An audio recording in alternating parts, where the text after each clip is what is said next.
Good evening, everyone. Welcome to our special meeting. Folks want to get settled in. There's name tags for our board members. And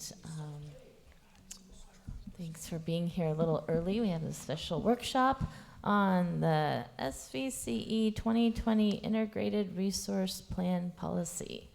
And we have, well, I guess I'll just ask Girish, our CEO, to start us off, if we're all ready. Do we need roll call? We'll do roll call up for the regular meeting, is that right? Thank you. Chair Abekoga? Oh, here. Oh, we are doing roll call. Yeah, we'll do okay. Vice Chair Miller? Here. Alternate Director Yulo? Here. Alternate Director Marshall? Here. Director Elahi? Here. Director Sinks? Here. Director Gibbons? Here. Alternate Director Larson? Here. Director Smith? Here. Director Ellenberg? Here. Director Montano? Here. Director Tovar? Here. Thank you. There are no additional directors or alternates present, and we have a quorum. Great. Thank you. Chair Abekoga, members of the board, alternate members of the board, Girish Balachandran, CEO of Silicon Valley Clean Energy. So just kicking off this workshop, it's going to be run mostly by Hillary and Monica. So today we're going to be talking about a long-term procurement plan. And I want to set the stage with, this is under the umbrella. We are going to continue to be 100% carbon free, but things have changed since our formation, where there have been regulatory changes, physical changes to the system, which require us to make some changes in how we plan for the future if we want to stay compliant. So I want you to remember that we're still going to be 100% carbon free, but we need to do certain things differently to continue to maintain that. So today is one of maybe two workshops. If we get your overall kind of like, yep, thumbs up today, maybe we won't have a second workshop. I have over here a flip chart, and you have little post-its in front of you. If there are certain questions of a technical nature that you require for your understanding of maybe of a technical issue that you don't want to be asking at this workshop setting, please write that down with your name and just put it in here sometime before 7 p.m. We will have a one-on-one meeting with you to provide you any kind of information or education or answers to specific technical questions. With that, I'll hand it over to Hillary. I'm sorry, Girish, before we start, I forgot to ask if there's any public comment on matters not listed on the agenda. Okay, great. Now we can go dive in. Thanks.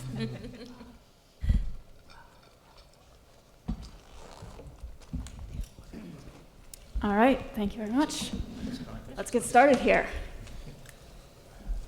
So this is what we're going to be covering tonight. And overall, I want to emphasize the point that Girish made about the fact that this is the very first step in a process that's going to take us through spring of next year. So the goal of tonight is to introduce some of the main issues that we're going to need to come to a decision on over the course of that process. And if there's absolute consensus tonight, great. But if not, if people want more information, this is the very beginning, and there's going to be lots of other opportunity for input. So bear that in mind as we go. And here's a quick overview of the issues that we're going to be focusing in particular on, some refinements to our approach to our assumptions on the renewable portfolio standard, and also our carbon-free half of the portfolio, which has traditionally been large hydro for us. But before we get into that, I want to back up just a tiny bit and talk about what integrated resource planning is, because we've dealt with it in the very specific context of a regulatory compliance requirement at the CPUC. But we're a young, load-serving entity, and integrated resource planning is a much broader tool. Essentially, all it means is identifying the optimum mix of resources to meet your institutional goals after looking at all of the available options. So IRP is done by all kinds of utilities under all kinds of regulatory regimes all over the country. It's a useful internal tool for load-serving entities, even if you don't have an external regulatory requirement. And in fact, a number of the more mature CCAs in California had already started doing them before California made it a requirement. So that's the internal planning perspective. And essentially what you're doing there is putting the information that you know about your resources into a model of the whole system, putting in the rules about what kinds of portfolios you're willing to accept, and then looking at your potential options and selecting from them. And then there's a regulatory perspective, which is where the particular IRP version that we have in California comes in. And what the CPUC and the state are trying to accomplish here is take a look at what all of the individual load-serving entities are trying to accomplish, what their procurement policies are. If all of them behave according to those policies, where does that get us as a state? And so when you start to look at the process that we follow in California, it starts with SVCE staff and our counterparts at other load-serving entities. We put together the IRP. You guys will need to approve it, and that's very important in California. CPUC has less jurisdiction over us because you guys approve our integrated resource plan. And then after you approve it, it goes to the Public Utilities Commission, and they will feed all of those individual IRPs into their statewide model that will eventually give us information about where the whole California grid is going that can inform our future procurement decisions. And our next IRP, as I mentioned, is due April 1st, 2020. So the purpose of this workshop tonight is to basically start that link between you and the SVCE staff tonight, give you a chance to have input on this long before it comes to you for approval in April. Hillary, how often do we have to do an IRP? That's a good question. California runs on a 2-year cycle. So it takes about 2 years, and a lot of that is not actually in our wheelhouse. A lot of that is the statewide modeling happening at the commission. Basically, they start, kind of do an optimal version, then we use that to inform our IRPs, and then they aggregate all our IRPs back up to a statewide level again. So we're now sort of on the eve of the second IRP cycle in California. And there have been a number of things that have changed in the system since we launched and made a lot of our fundamental procurement decisions, and also since we completed our first IRP. So I'll start with the easier part is we're now not doing this for the first time. So the process in California is more of a known quantity.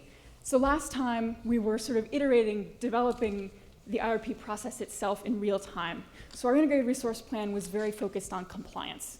We wanted a document that the Public Utilities Commission would accept. But this time around, we're focusing on something more holistic that we can use as a relevant internal SVCE planning tool. And so that's the context we're starting from, but more broadly, a lot of things have changed on the system since the last round of integrated resource planning. So it started off hoping to look at GHG emissions reductions. But when we looked at all the IRPs that were submitted, a lot of other things came to light related to other aspects of the grid, such as reliability. We've got a lot of approaching fossil fuel retirements due to the once-through cooling technology that's being retired due to local environmental impacts.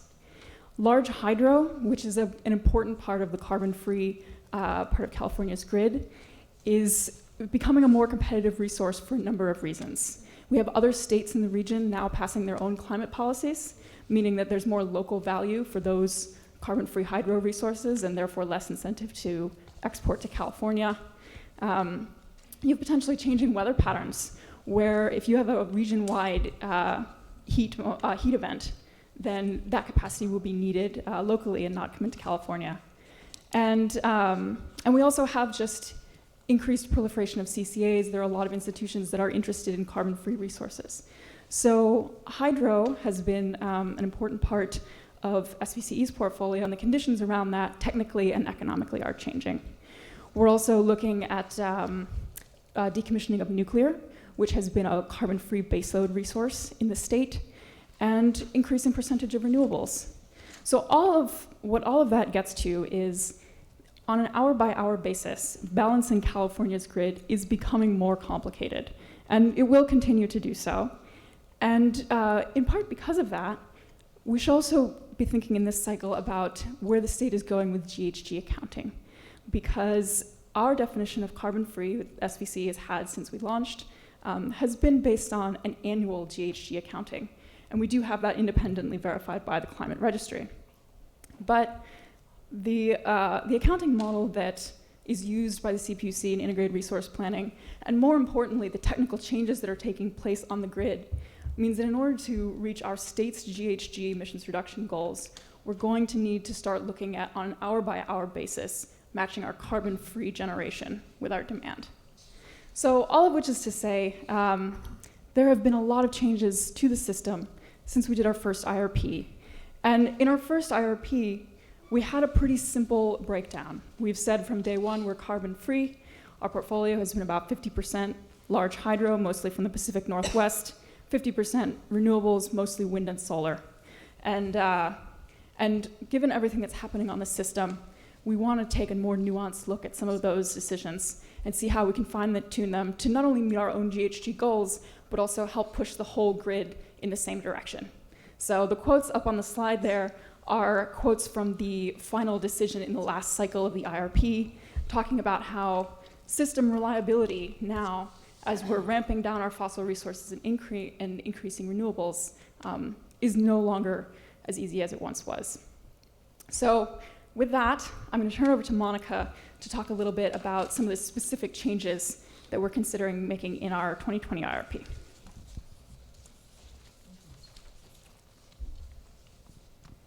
Good evening. I'm Monica Padilla, Director of Power Resources. So, this is tricky to move the 2 points.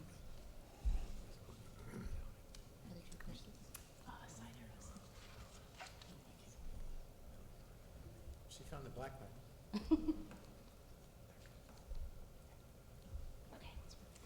So as Hillary mentioned in our last IRP, we essentially submitted a portfolio that it was carbon-free, 100% carbon-free on an annual basis, and it comprised of 50% large hydro and then 50% RPS, which is an aggressive RPS.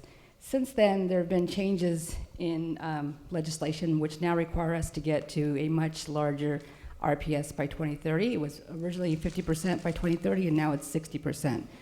So when we're making considerations about what will go in our next IRP, obviously the first thing that we need to factor in is what our load is going to be.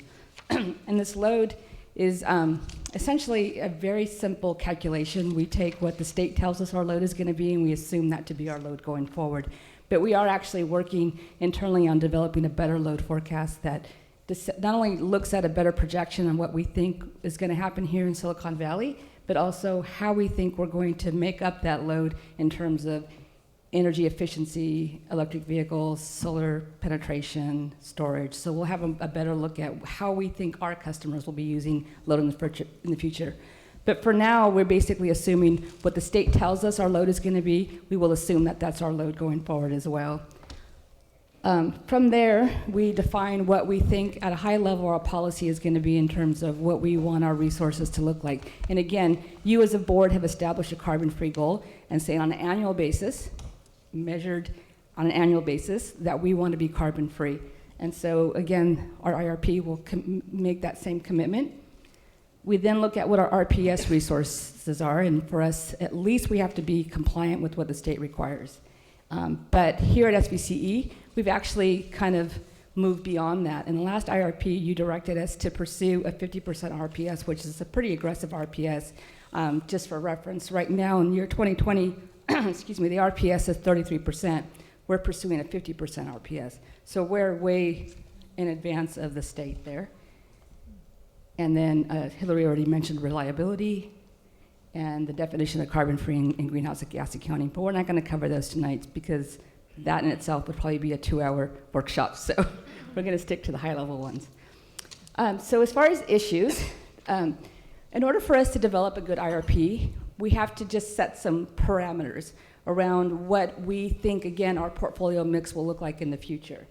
And so part of this is just a repeat of what we did last time, but there are certain refinements and then certain opportunities for you to tell us, you know what we did last time, we want something different. So that's what we're here to talk about tonight, is this is what we're proposing, which again is similar to what we did last time, but this is your chance to tell us, no, we don't agree with you, I think you should look at this instead. So when we talk about carbon-free resources, again, we had primarily been relying on large hydro from Pacific Northwest. Getting large hydro resources from in-state in California is kind of difficult in that most of those resources are already tied up in other contracts.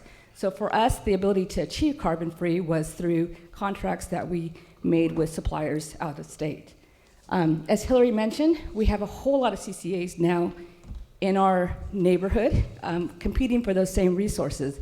So what we're seeing is that those carbon-free resources aren't as available as they were before, and we're seeing a huge increase in premiums to get those resources down to California as well. So we're gonna have to compete for those resources, and because we wanna compete and be carbon-free, we need a little more flexibility in how we achieve carbon-free. And then the second item that we're gonna talk about is RPS resources, and that's specifically what is the percentage that we wanna be at, what are the technologies that we wanna use to get there, and then what is kind of our mix between new and long-term resources. So for carbon-free resources, our proposal here is to continue to pursue large hydro both from out-of-state and possibly even from in-state. There's an effort underway that might give us an allocation of PG&E's carbon-free resources, including large hydro and nuclear resources. So that'll be interesting, and that's something that we're going to talk about tonight as well.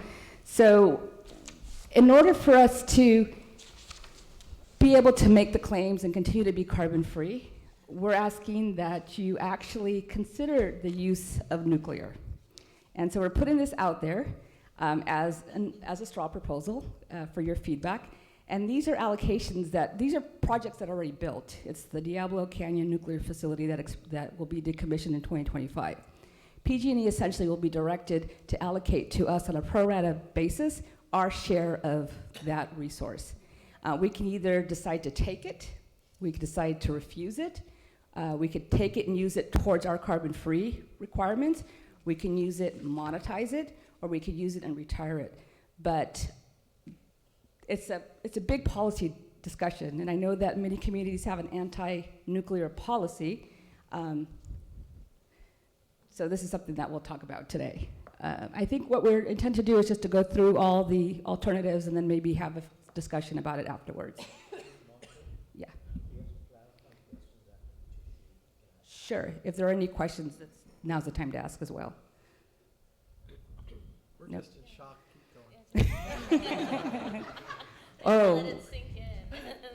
yeah, we're being provocative tonight. One question. So in the hydro, doesn't that mean that you have to have dams to build dams to get that hydro? So all of these resources are existing resources. The ability to build a new hydro resource in California is pretty much near impossible. So these are not new resources. These are existing resources where we would just basically get an allocation, or somebody who owns the resource now, we would buy energy from them.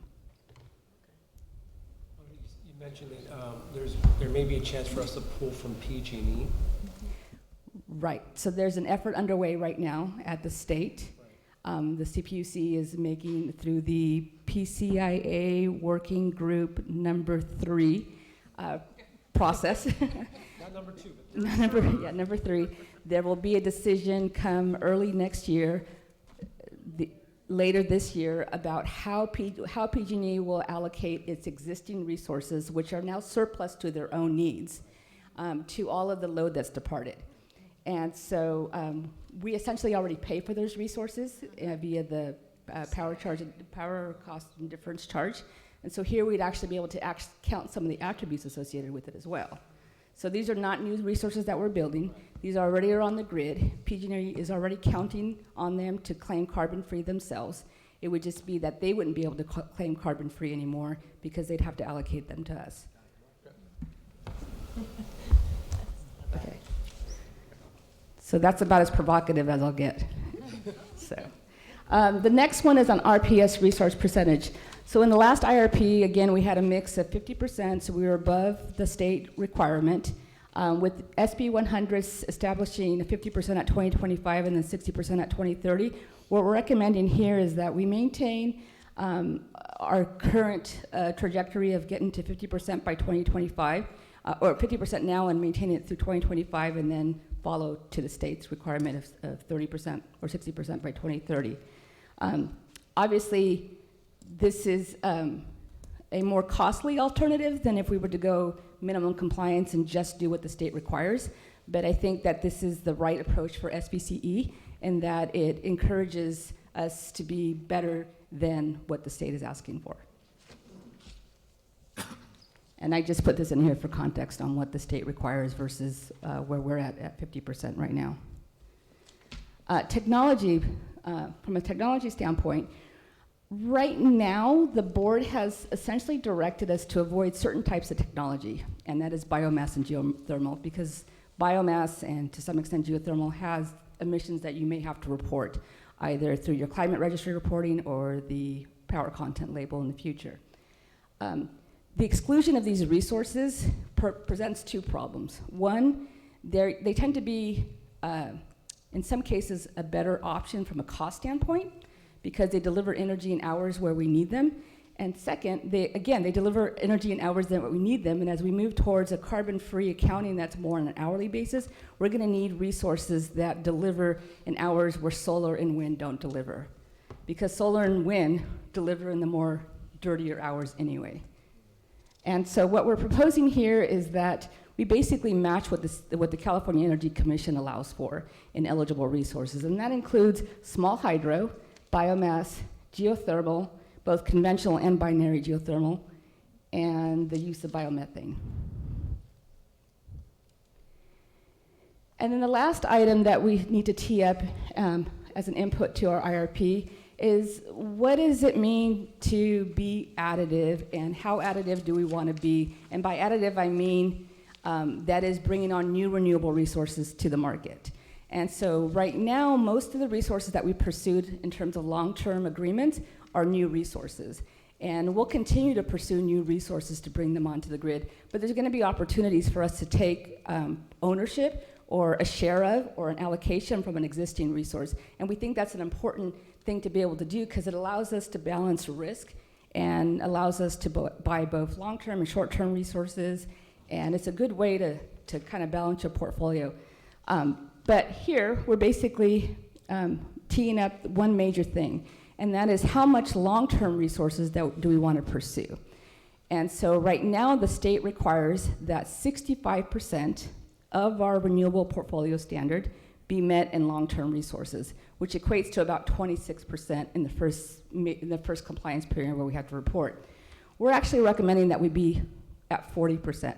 And the reason we're recommending this is because we're seeing that based on the RFP that we recently launched, that there's some really good opportunities to pick up some low-cost resources that are that'll be beneficial to our customers in the future.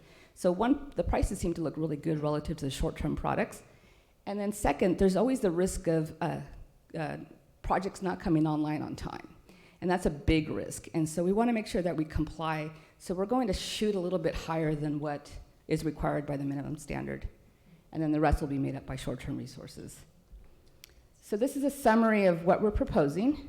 And again, what we're hoping to get from you tonight is feedback on some of these more controversial or provocative proposals. And then the next step is, if needed, we can schedule another workshop. We can talk a little bit more in detail about some of these items that we've teed up. We can come back to talk about reliability and carbon-free accounting, both hourly and annually. Or we can just present this for action at a future board meeting.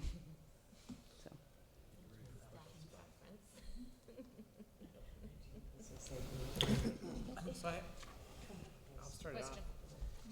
Okay. Tony? Did you really just look at my name? No. Do you have, I'm assuming that the staff's recommended options are less expensive to procure than the board's current position, but not as inexpensive as it could be if we just did the legal minimum. Is that a fair statement? Yes. This is kind of a midpoint on the cost. Right. But you're not prepared to quantify, I assume, tonight, because you're just asking for some guidelines so you can begin to quantify. Right. But it's fair to say that the less expensive our procurement is, the more money we have for programs and for electrifying the transportation grid, correct? And for keeping our rates low. Yeah, that too. Yeah. Okay, thank you. Question. I think also on the RPS percentage, part of the reason the staff proposal is that option is because that would be the one with the least change from the guidance that we've gotten in the past. So we have to do something to change our approach between 2025 and 2030 since the state target goes above 50%. But sticking with 50 through 2025 is most consistent with prior board guidance. Yeah, and as I mentioned before, in some cases, based on what we're seeing in terms of proposals, it could be a cheaper option than short-term. Yeah, so I got a couple of weird questions. First, we did rule out the glowing green on purpose, and so maybe I'll separate them. Maybe it was very early on. I don't remember that. Glowing green was, right, it was green, but it was glowing. That was kind of the concern. So I am wondering, you have nuclear in the mix, and you also have the biogas, biomass in the mix. Both of them we actually had ruled out very specifically, and they're both back in the proposal. I am wondering, how much of an impact is it if we excluded one category or the other or both? Since it's in the proposal, I'm imagining this proposal gives you maximum flexibility, but I'm just wondering, how bad would it be if we turned down to the Diablo Canyon?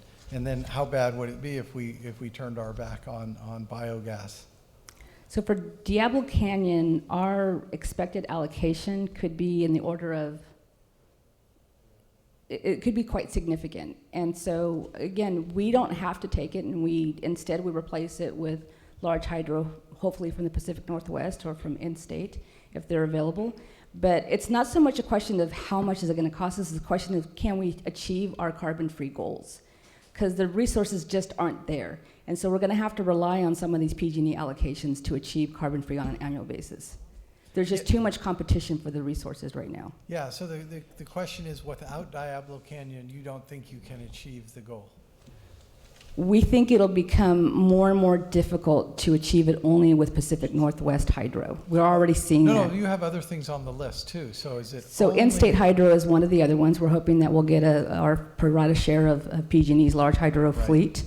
We're not saying that we're going to use the nuclear as our way to get to carbon free. We're just saying we should be able to consider it in our mix and then exclude it if we see better alternatives. So in terms of allocation for nuclear, it's just the power. We're not somehow on the hook for their decommissioning costs or No, we're already on the hook for that. Yeah, okay, that's already covered.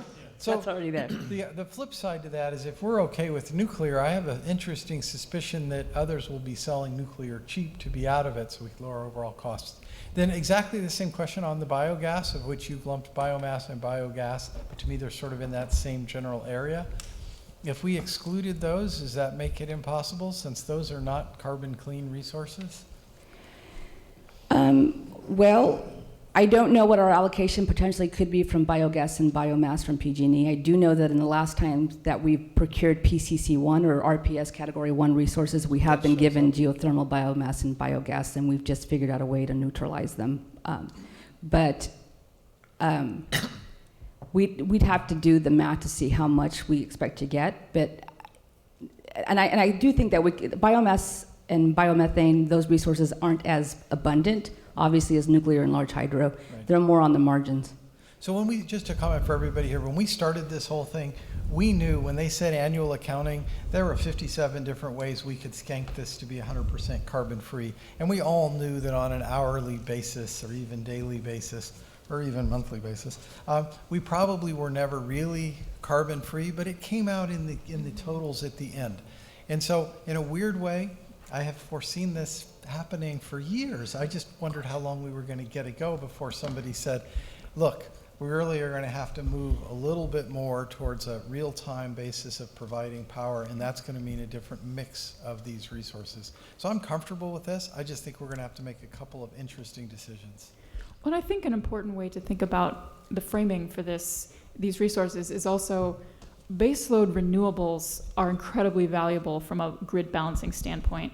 And when you think about what other resources we have that kind of generation profile, most of the alternatives are not renewable. You're competing basically with things like natural gas. So the recent changes on the grid really have changed the situation around those baseload renewables since we started making procurement decisions. Unfortunately, we haven't driven the decision because the state has numerous opportunities to expand their pump hydro storage by a factor of 10, and the state, at the state legislature level and at the policy level, has made no movement in that area. And one of them is our reservoir right here, 152. They could do work there. They could increase pumped storage, but they're not doing it. So they're not addressing this at all. They're saying, oh, your only answer is to use a carbon-based resource. So I got to say I'm a little disappointed in the state because they could do more, but for what they give us, I understand. I just want to clarify. More questions? Oh, okay. Yeah. So Liz and then Javed and Rod. So. And we're going to try to end by 6:50, 45:50? Yes, we have about 15 minutes. Okay. So I'm not sure there are any answers to what I'm going to say. I'm going to try and tell you what I think I've been hearing. And I do think we need another study session. I think we need to have, I'm going to call it a matrix. We need to understand where we are with all these various categories. What are the short term and the long term? And then what you're proposing and what other alternatives are. And what they cost. And what they cost. I think this is, the words are too difficult to grasp, particularly for new people. And I think people have to absorb what the integrated resource plan really is. So I think I'm going to call it a matrix, whatever it ends up being. I think we all need that.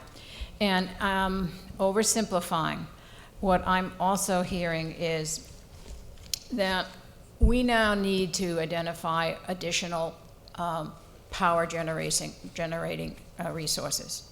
And you've identified ideally what we're currently doing, and then some new out-of-the-box ones like the nuclear and the biomass. This, to me, ties also into our programs about supporting home solar. I was never clear until now that it really is advantageous for us. And we use you've used the term virtual power plants a lot, and I think we all need to really comprehend what virtual power plants are, what they are capable of doing, what the time frame of those are, technology-wise. I also think we need to consider that we're in a 2-year cycle. The world will be different in 2 years. So I don't want to frighten us into making some decisions that would cause us angst. So I think we need to understand the virtual power plant concept, which is more home solar.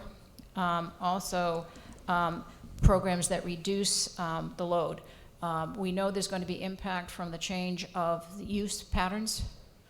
Okay, so I'm curious when we get to the peak, because I think what we're doing is the load has to make the peak, right? We're fine for the skinnying up the duck, but we have to worry about the peak. So I need to understand how it relates to that. And that's when you mentioned the nighttime, I'm sure, when you mentioned the geothermal, because that's when the impact is going to be. So how people reduce the load, use the power. We'll have 2 years of testing by the time 2 years comes around on how people are changing their use and their load. Also, the whole concept of batteries. We've talked a lot about that. We are lucky Santa Clara County is the highest EV provider. We've got all these new battery grants coming up, or these new charging grants coming up, which ideally will incentivize more cars. So I think we have to look at what's reasonable technologically 2 years from now. So I'm not sure how much, that's what I'm hearing, and that's what I'm thinking. I'm gonna do a little bit of a level set, and maybe it didn't come through in this proposal. All your points are well taken, but that's one of the reasons we are here. Virtual power plants, batteries, demand response, time of use rates are not going to do it. That's the reality of our IRP. So I'm fine with that. Correct. But I need to understand what the delta is Okay, so let me continue on this. So it is hundreds and hundreds of megawatts. So when we look at one of the slides that came up earlier, this is a problem for the state. So the state has basically found that we are going to be short 2,500 megawatts of capacity in 2021 due to the early retirement of once-through cooling units. Diablo Canyon is going to basically retire in 2025. So when we all submitted our IRPs last year, the CPUC looked at everyone's IRPs in the state and gave us a report card. One of the quotes, and that's one over here, we can go back to this quote right there, was they were unable to see what was aspirational and real in many of the CCA submissions. Criticized for CCAs only using solar, storage, and wind, and not having resources that would bring reliability. So as far as a policy, that's why we bring it to you as from a policy standpoint.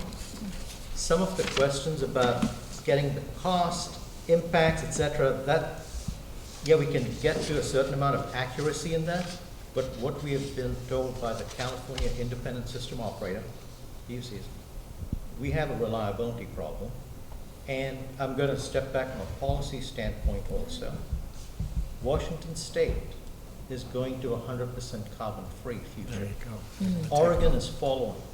So those hydro resources in the Pacific Northwest, there are a lot more people who want it. We just happen to be the first one out of the chute in 2016 and 17, so we could get that 50%.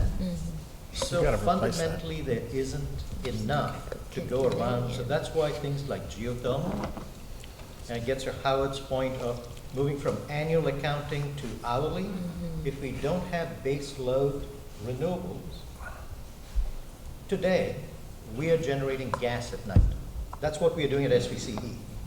We are generating using gas. So if we actually want to reduce our emissions, geothermal is an option, nuclear is an option, biomass is an option. Batteries cannot be put in the next 5 to 10 years in the state to solve this problem. It's technologically impossible. And just even from a long-term planning perspective and what we project our load to be, we are looking at what the penetration potential is for all those measures. Solar, batteries, electric vehicles, energy efficiency. So that will feed into our long-term projection. Amy is undertaking a study right now on that and what the cost associated with. So we all get a look at that. And we will bring it back in terms of quantification, but just to tell all of you, it's going to be very, very small. So, but we will bring that back. Maybe it'll change our load projection by 2%.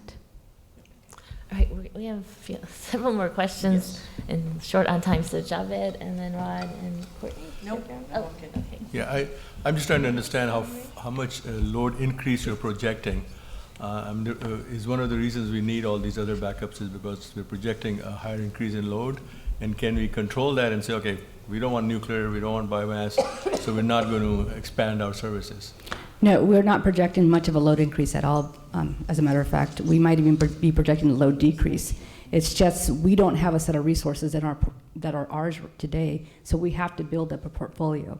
Most investor-owned utilities that exist today or load-serving entities have a fleet of generation and a declining load. We're in the opposite position. We have a load and no resources to match it. So we have to plan how we're going to meet that load requirement. Oh, thank you. So I know that staff has recently been to Cal ISO and had conversations, and they really, right, they own this concern. They're in the driver's seat. A lot of the angst at the PUC and in the legislature really comes from ISO's study of this. I think if we want to be real players at the state, we have to be responsible and step up. And by that I mean, goodness gracious, if our ratepayers are already paying a lot effectively for Diablo Canyon.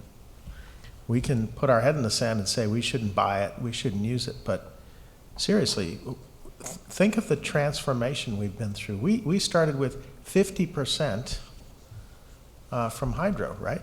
Big hydro from the Northwest. These states are now saying, we're not building any more dams, but we want that power. And my guess is they will get it because it's more economical to consume it where it's used. So the resources we had available to us to be carbon-free when we started, the message I'm getting from staff is they're not going to be available, and certainly not economically.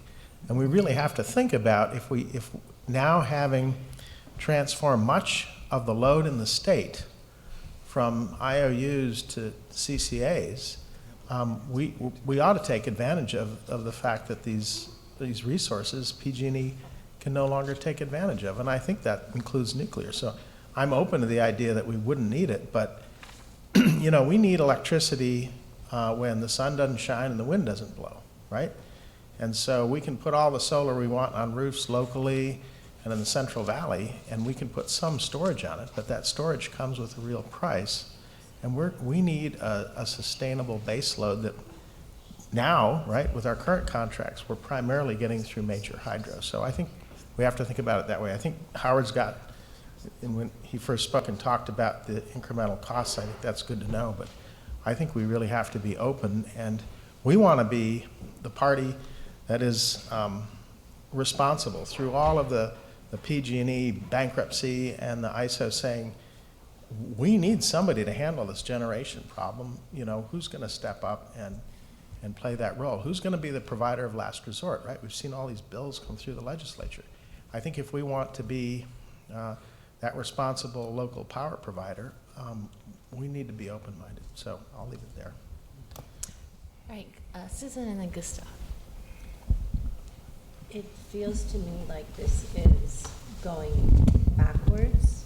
If the purpose of SVCE and any of the other CCAs has been to produce carbon-free energy, and now we are kind of backpedaling because the resources aren't as plentiful. One, I worry that, you know, the coal people somewhere are going to say, aha, I told you this wouldn't work, it's not sustainable. Why aren't we, and perhaps we are, so forgive me, are we focusing at all on increasing the supply of renewables rather than having to look out of state? Is there more potential here? Should we be investing in the generation piece and building that ourselves? And I think all of us as CCAs collectively are doing that, and we all have aggressive RPSs. The problem is if we all take the least cost resource, which right now tends to be solar on the face of it, or wind if we can get it from out of state or in state if it's still available, we won't be able to meet our hourly energy requirements because the solar comes in only during certain hours, even with battery. That's a fundamental problem. That's a fundamental problem. And so the state as a whole was transitioning to a greater RPS, was going to transition to carbon-free in 2045. What the CCAs have done is we've accelerated that. And so we've put it way before they were ready to deal with the grid and the reliability issues. So we've kind of put it in their face today, and they're like, whoa, we have an issue here. We need some investments in baseload renewables and baseload resources. Remember, CCA carbon-free started in this CCA. This is part of our legacy. But we all knew when we did it, it was annual. And that timing makes a big difference, because when you're an early adopter of very aggressive GHG mitigation goals and the rest of the system is still several years behind, there's more flexibility on the system, so we could be very choosy about the resources that we wanted, and any difference in generation, any difference on an hourly basis between our load profile and the generation of the resources we preferred can be met by other sort of movement and generation on the system. But as more institutions are adopting similar goals, then it has to be, everybody has to be sort of paying more attention to balancing the whole grid. So that can I follow up on that? It actually makes me feel better if this is a temporary problem. That we're waiting for everybody else realizes that. Thank you. I'm a few minutes behind evidently. Until the rest of the state catches up. Correct. And we get more This resources. is a transition problem, but unfortunately in our business, temporary is a long time. And so we will be trending, we are trending, the governor, the legislature, the regulators, they all want us to trend down, but there's a physical reality which we have to figure out, and that's where we are right now. I'm going to give the last word to Gustav because we're actually out Okay. of time. So. All right, thank you. Yes. So if we do accept nuclear, what happens in 2025 when Diablo Canyon goes away? Does that leave us scrambling at that point to fill a gap and maybe like even farther behind the market on finding alternatives? So in 2025, we'll have achieved quite a significant RPS with real resources and storage. And I think at that point, too, we'll have a whole different construct on how the reliability market's going to work. I mean, the CPUC is already moving towards a central buyer mechanism, and we'll probably make investments in renewable, in fossil fuel resources to keep the lights on at all times. So we won't have to make those actual decisions ourselves or procurement. I can't project what's going to be available in 2025 in terms of carbon-free resources. All I can ask for is the flexibility to use whatever is available and meets our greenhouse gas reduction goals. Good. It's a great question. The way the laws have been written, the law did not have a pathway to get to our end result. Yep. The law basically says, get there. How we get there is what this IRP process is about. It's what we're talking about. So what's happening right now is a bit of a, ooh, in order to get to that goal, we've got to make a few corrections. That's essentially what's going to happen. Pump storage, that's going to be part of our future, ain't going to happen in the next 2 years. Nope. So we're going to have to end it here. What are the next steps to this discussion? Is it we'll continue in October? I know you had mentioned some potential one-on-one. Yes, so we time. could do. I have a suggestion. We could, if there are any other burning questions, or any questions that the board would like to bring up to us, we could put it up there, or we could even, if the board's okay with it, start our regular meeting a little later, but at least get the first level of questions so that we can be better prepared for one-on-one meetings with you and for the next workshop. I like the pad idea. Okay. Yeah. So, And Garish, just from a process standpoint, we will begin the modeling exercise in November, December timeframe. So what we're here tonight is to kind of give us those guidelines about what we accept in our portfolio when we go through this modeling process that produces the outputs on what the alternatives are, which gives you the information that you're looking for in terms of cost and greenhouse gas reduction. So we have to go through a pretty lengthy modeling exercise. So, if I may. I don't think we've given any guidance. Yeah, we haven't given any guidance, No, but we haven't. maybe we will there's a meet- set of recommendations before us from staff, and maybe we should at least say, is anyone, is there a clear majority of the board that wants the word nuclear taken off the page? Or things like that, so that they shouldn't bother modeling nuclear. If you want to discuss nuclear, we probably need 20, 30 minutes. That's the problem. I don't think that it's as easy because people are going to want to make the case for and against. And there's also So rather than having that, I'm just saying, is there any, should they proceed with these recommendations, at least in a model, and present them to us? I would rather see a model of all options than start to remove them tonight. Exactly. Yeah. Yeah, I think the matrix idea was a good one. I think that's what we need to work on. We are going to need a follow-up meeting. Okay. Follow-up. I think, we just need to know what the dials are, and so if you can do that and present that to us, I don't know, at the next, and maybe those are the or send it out to us. We need time to digest Honestly, it. we're going to need another workshop, and I don't think an hour is going to be enough. Yeah. And I think some more data would be useful. But I think there's going to be, on each one of these policy points, there's going to probably be pretty healthy discussion. And that's non-trivial, and we can't short-circuit that process with one-on-ones. Yeah, Yes. I think we should have enough facts so we can make some objective decisions, and then the subjective issues are going to come up as to what you like and what you don't like.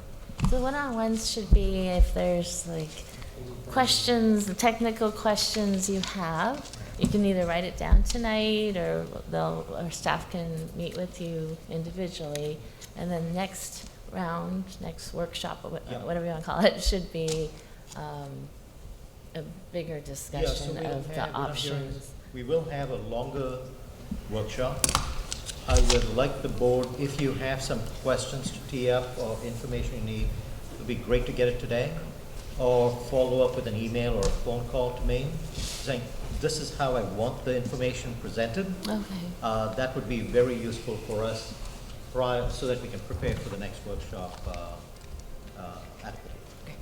And Courtney? I would just like to suggest that the workshop be in a place large enough to accommodate the directors, obviously all the public which would choose to participate, but specifically the directors, their alternates, and any members of our committees or city staff that would, I think would be a logical invite as well, so that we can talk about it, take away the information, talk about it within our own communities, and come back with some real hard facts about how we feel representing our constituents.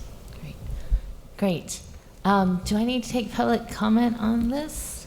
I believe I do. So is there any public comment? That was for non-agenda items. Is there any public comment on this item? Yes, James. James Tully, resident of Sunnyvale. Just very briefly, I would say that what they're bringing to you today, based on my background with PG&E, and I was in a programs area, but just my understanding is that there's a lot that's changed just as they were describing. So it's not the same situation we were dealing with when we began. And so these are all looking at all options, I think, is really necessary, and trying to think of how do we bring, still be carbon free through offsets, other things, but I think we have to look at a lot of options that we didn't have to look at before. Great. Thank you. Any other members of the public? If not, I'll close public comment. So I think we know our next steps. Yep. So thank you everyone for participating. I'm going to recess. Let's see. It's 6:56. So and we have to. How about 10 minutes? 15 minutes? 10 minutes? All right. So we'll resume at 7:05 on the dais. Thank you.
like to call our regular meeting to order. So good evening again to everyone. Thank you for being here. We will start our Board of Directors meeting for September with roll call, please. Yes, Chair Abakoga. Here. Vice Chair Miller. Here. Director Montano. Director Elahi. Director Sayak. Director Smith. Here. Director Sinks. Here. Director Corrigan. Here. Director Gibbons. Here. Director Bruins. Here. Director Ellenberg. Here. Alternate Director Yulo. Here. Director Tovar. Here. Thank you. All are present. Thank you. So before we get into our business, I wanted to start this meeting with a moment of silence in remembrance of September 11th, 2001. 18 years ago, I remember because my daughter I was 8.5 months pregnant when tragedy struck this country. And on this day, 18 years ago, we lost nearly 3,000 people with the attacks, the most dramatic attacks that this country had experienced in a century.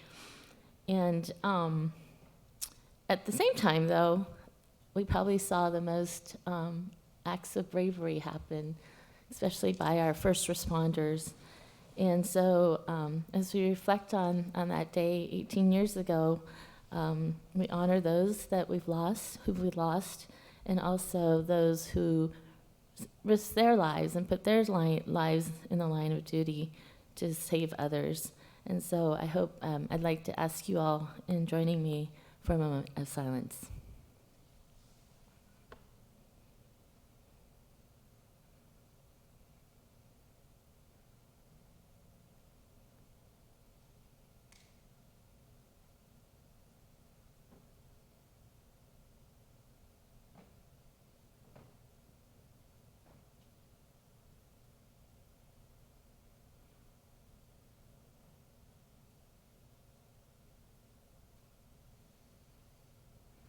Thank you. We'll now get into business, starting off with public comment on matters not listed on the agenda. The public may provide comments on any item not on the agenda. Speakers are limited to 3 minutes each. Is there any member of the public wishing to speak on a non-agendized item? If not, thank you. We'll move on to the consent calendar. Is there any item on the consent that any board members would like to pull? Any members of the public wishing to pull an item? I actually have an item that I would like to pull, and that is item 1F, the approval of amendment number 2 to the employment agreement for our CEO, Girish Balachandran. I'd like to pull this and then address it after our closed session. So we'll adjourn to closed session and then come back here and vote on this item. So Happy to make a motion to approve the consent calendar with all items except for 1F. Second. Thank you. So motion by Member Corrigan, second by Member Smith. Any other discussion? All those in favor? Aye. Opposed? Abstentions? Motion carries. Thank you. So we'll come back to 1F at the end after closed session. Moving on to the regular calendar, we will start with our CEO's report. Welcome. Board Chair Abakoga, members of the board. So I'd like to, we've already been meeting for a while, so I'm going to try and keep this short. So I'll make 2 employee introductions, and then please feel free to ask me any questions on the CEO report. After the introductions, we'll have Hillary Staver provide you an update on legislative and regulatory affairs. So first, I'd like to ask Jessica Cornejo to come on up to the podium. She is one of our newest members of our team. She joined the SVCEA Account Services team just last week, September 4th, as an associate energy consultant. She's going to tell you a little bit about herself. She is working for John Supp and Don Bray, so we're very excited and happy to have her as a member of SVCE. Yeah. Good evening, board. Again, my name is Jessica Cornejo. I am the new Associate Energy Consultant in the Account Services team. A little bit of my background. I recently graduated from Cal State Long Beach with my degree in Geography and Environmental Science and Policy. My previous experience included working with the City of Woodland on their Climate Action Plan. I was working on the implementation of our CAP, as well as creating a CEQA streamlining document for developers. I'm extremely excited to be working with the team at SVCE, and I'm excited to work with all of you. Thank you. Welcome. Next up, we have Lauren Goldfarb, who is a latest climate fellow. And come on up, Lauren. And one of the projects that she's going to work on is something very near and dear to this board's heart, which is Bike to the Future. Lauren? Hello and good evening. My name is Lauren Goldfarb, and I am so very excited to be a part of this organization. My background, I went to University of Colorado Boulder and studied environmental studies. I'm a recent graduate. My background is in local government, environmental education, and forestry, as well as coral paleoclimatology research, which I no longer pursue, but it was fun while it lasted. If you have any questions, I'm happy to bore you with a lot of data. So thank you so much. Welcome aboard. Thank you. So Hillary will provide an update on legislative and regulatory affairs.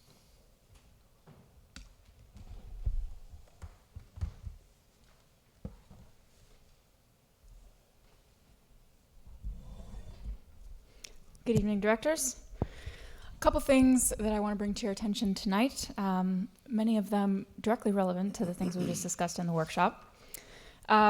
First of all, resource adequacy and reliability.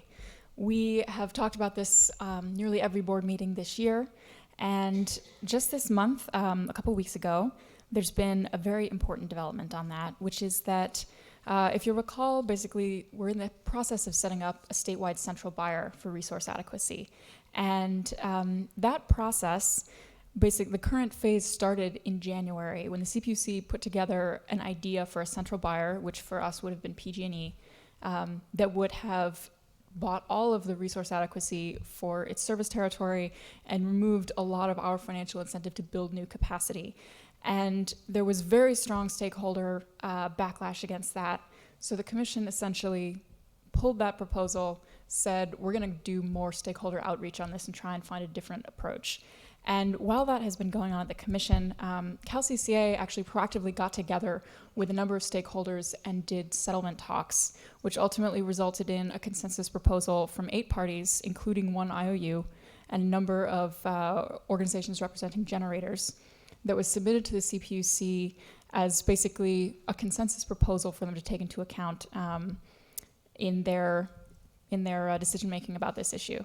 So this is kind of the first time that we've dealt with a settlement on a major regulatory issue for us. And the way it works is ultimately the commission still needs to make a decision on this. They don't have to accept a settlement proposal, but it is a very powerful statement of stakeholder consensus on an issue that is really central to California's grid right now. And there's a reason it just came out a couple weeks ago. It's a very thorny issue. And so it's a really big achievement to have a group of stakeholders that broad coming together to make a proposal. There's no guarantee that the CPUC has to take it, but if they don't, they have to come up with an alternative proposal. And so the proposal in the settlement is one that we strongly support. Basically, you would have a central buyer for all 3 types of RA. We would have the opportunity to show any resources that we want to show. And in return, we would get a cost obligation for whatever portion of our RA needs are still not met. So it would be, I think, a tool that would make it a lot easier to do the increasingly complex resource adequacy procurement in the state. And we're hoping that the CPUC will look on that favorably. So since it's new, we don't have any CPUC reaction to it yet. There's opportunity for stakeholder comment, but it's a big step in the right direction. And we're thinking, according to the original schedule, that the commission should come to a decision on this by the end of the year. It's still going to be a year or 2 before this actually goes into play. We're putting together a new institution, but it's a big step in the right direction. Because the next thing I'd like to mention is right now, individual RA procurement is very time and resource intensive for LSEs, including SVCE. So the other thing that happened actually since your update was written is a proposed decision was released that puts it would, if it's passed by the commission, put new restraints on imported resource adequacy. And the specifics of that relate to how they have to bid into California markets, but essentially the commission is concerned about whether some of the imported RA that's been shown in the past could actually perform if called upon in an emergency situation. So we have some disagreements with how they're doing that, but essentially it is going to put another constraint on the market for resource adequacy, which has already been tightening. So that's one that we'll bring up with the ROC actually at tomorrow's meeting in greater depth, because that is very significant for us. So elsewhere, PCIA and rate making. We're continuing through the epic PCIA reform saga, which the nuclear allocation that we talked about potentially in the workshop is actually part of the end game in PCIA reform that's now been going on for several years. That idea of allocating or making available for allocation some of those excess resources. But in a different part of that, we got a proposed decision that updates the market price benchmark this past Friday, which is essentially a very important part of the 2020 rate making. So we're now moving ahead into 2020 rate making. All I'll say about that now is they're currently stating that it's going to be ready by December 31st. That said, we've been through this process once last year, so I think we'll be ready for some delays and we'll keep you guys updated. So that's regulatory. Any questions on that? Just a quick one. Does any of what you just said have to do with what we were discussing a few meetings ago on PCA2 and buying it out of state and its reliability? PC2. PCC, thank you. That would not directly relate to the PCC2 conversation. I think if I'm recalling that correctly, that was more about the power content label and how the emissions intensity of our portfolio is reported on the power content label. Is that what you had in mind? Partially. I'll ask you separately, but I think we need to follow up on that. At least I do. Thank you. Yep. Other questions? No? All right, well, very briefly on legislative then. We are almost done. This is the last week. We end on Friday the 13th. The 72-hour rule has kicked in, so there will be no further amendments to anything. And this is the first year, at least since we've been launched, that it does not look like we're going to have a major end of the season fight. So I think there are a combination of things that went into that. We had some really incredible outreach earlier in the session, such that the legislation on central buyer was shelved until next year. We fully expect that to come back full force, but for now, that's no longer there. And I think we're going to be looking ahead next to what we're expecting next session. I think a lot of the reason why it's quiet now is because some of the big issues have been tabled for January. And so we'll be looking this fall, also working with the Legislative Ad Hoc Committee to do some updating of our legislative platform, do some outreach and debriefing with our legislators, and basically get ready for another big session next year, especially because the resource adequacy central buyer will likely need enabling legislation if the settlement is accepted. So I think we can expect next session to be very important from an energy landscape perspective. But for now, thank you everyone for all your outreach this year. It feels very odd not to be in full combat mode in the second week of September. So, any questions on that? Questions? Well, thank you, Hillary, for all of your hard work and being in the trenches. You don't look any worse for wear. Do you have a question or a comment? Yeah, I have a question. So one of the differences is that did having a lobbyist help us, I guess is the question. Absolutely. That makes a huge difference. It makes a difference in the information that we get, sort of the timing. The things change very fast in Sacramento. So it makes a difference in the information we get, and even more importantly, it makes a difference in how comprehensively we can be represented on the ground. That was absolutely a huge factor, both for us independently and in their ability to work with the other CCA lobbyists for joint efforts. I think that's it. Thank you. Thank you. I'm done with the report. Okay. Any questions from the board? Any members of the? I'm sorry. Was there a question? Nope. Okay. Any members of the public wishing to speak on the CEO's report? If not, thank you. We will move on to item 3, the Finance and Administration Committee membership topic. And again, ask our CEO to start us off. Oh, yeah, sorry. We had board member Nunez. He's basically been replaced by board member Montano, our newest board member. I'm sorry. Welcome, member Montano. Happy to have you here. Yes, and the Finance Committee. This is exciting. Sorry.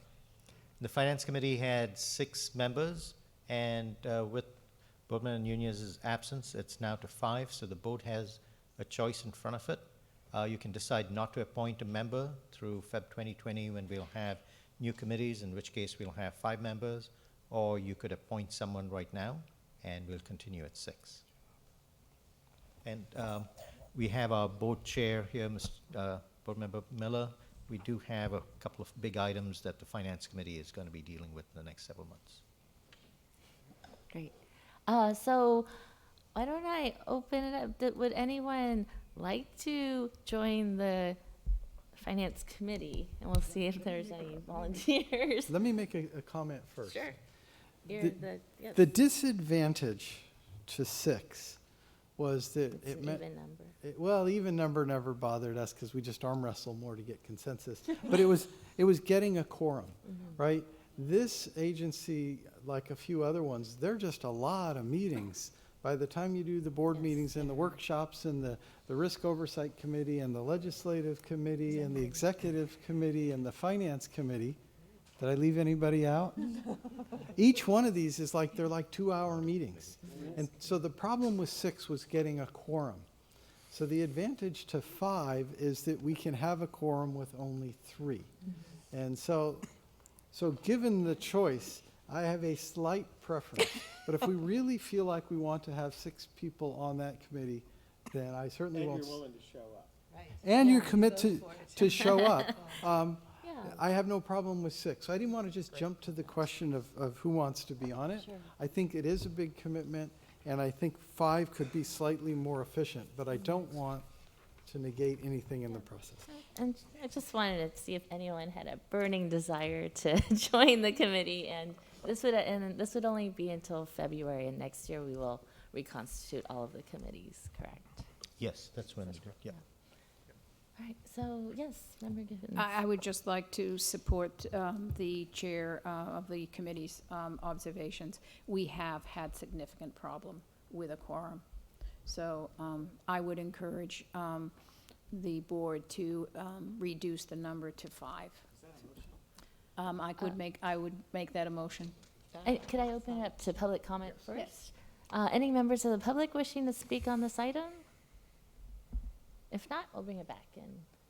Yes, if you'd like to make a motion. I would make a motion that the board transition the Finance and Administrative Committee to a 5-member board.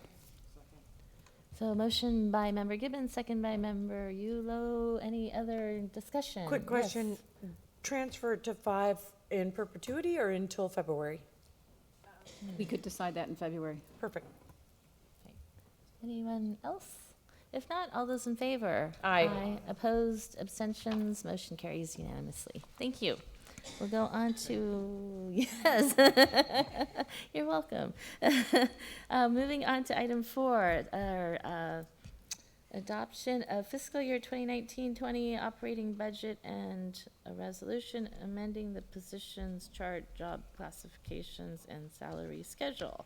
And we have presenting this evening Director of Finance and Administration, Don Eckert. Thank you. Good evening, Board Directors, and thank you, Madam Chair. So tonight is an action item. We're looking for, at the end of this presentation, a vote to adopt our fiscal year 2019-20 operating budget. So we're at the end of the road. We started off in June with the strategic plan. In case you got lost, you are here. And we went through the review with the Finance Committee. We then reviewed the proposed budget with this board, and we have some feedback we'll deal with in this presentation as well. Then we also reviewed the proposed budget with the member agency working group, made our revisions with the recommended budget, reviewed that again with the Finance Committee last week, and here we are today with one last review with the board before a vote.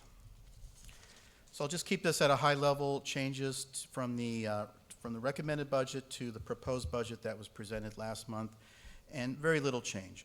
On the power supply side, we increased that by $700,000. All that really comprises is any open positions we had. We marked to market them to current market prices as of last week, so minor change in power supply.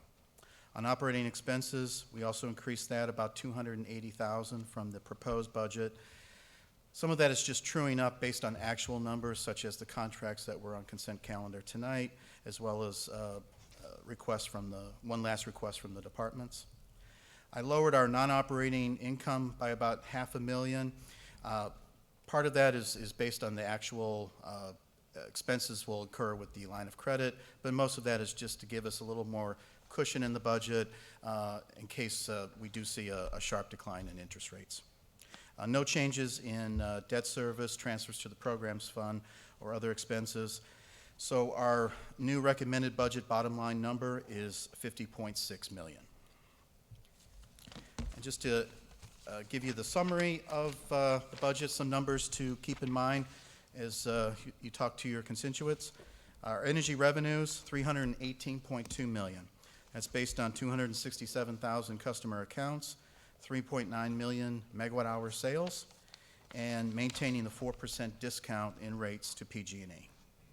Our power supply at $245.3 million is well hedged, 91% hedged for this coming fiscal year, and we did include around 3% contingency in that power supply budget. That leaves us with a contribution margin of $72.9 million.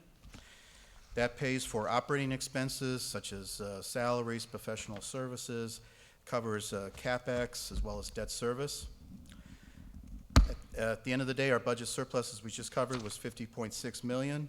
We'll inject that into reserves, and we should end this fiscal year right at or a little bit higher than our reserve target, about $150 million.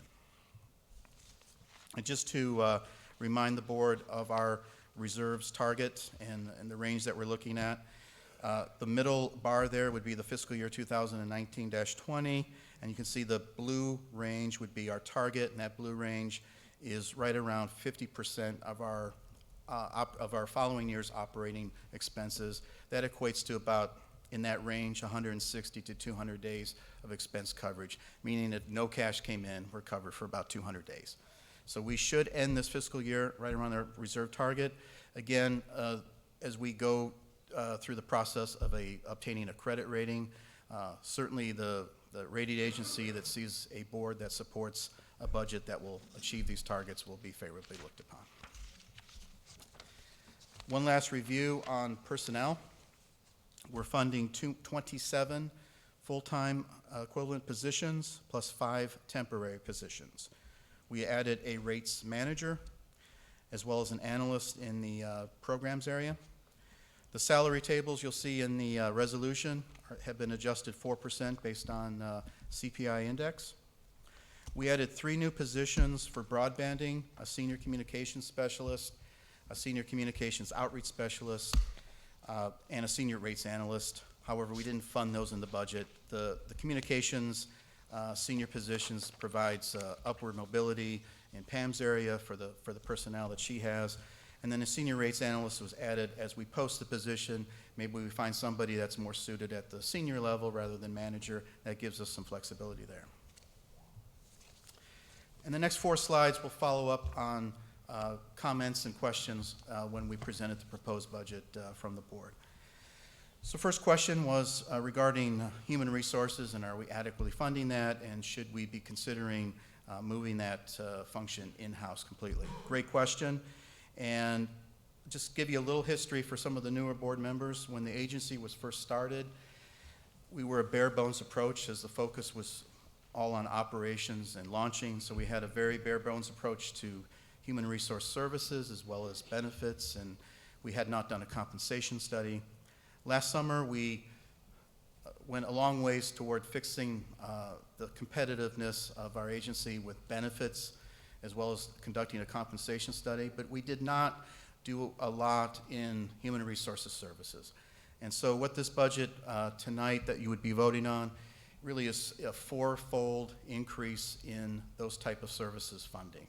So we'll be looking to bring on board an actual human resource generalist at a contract level that would be available to us throughout the week and could be in person at least once a week or more if necessary.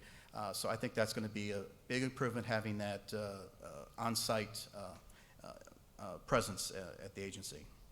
We also have a benefits broker we'll be funding in this budget and ready to bring them on board in October.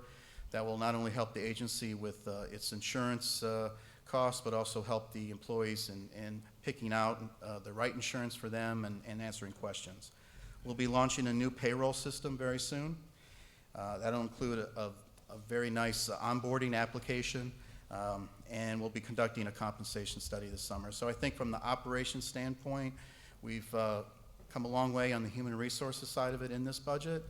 However, we want to keep room to reevaluate, and and we also threw in about $50,000 to $60,000 in this budget just looking at culture.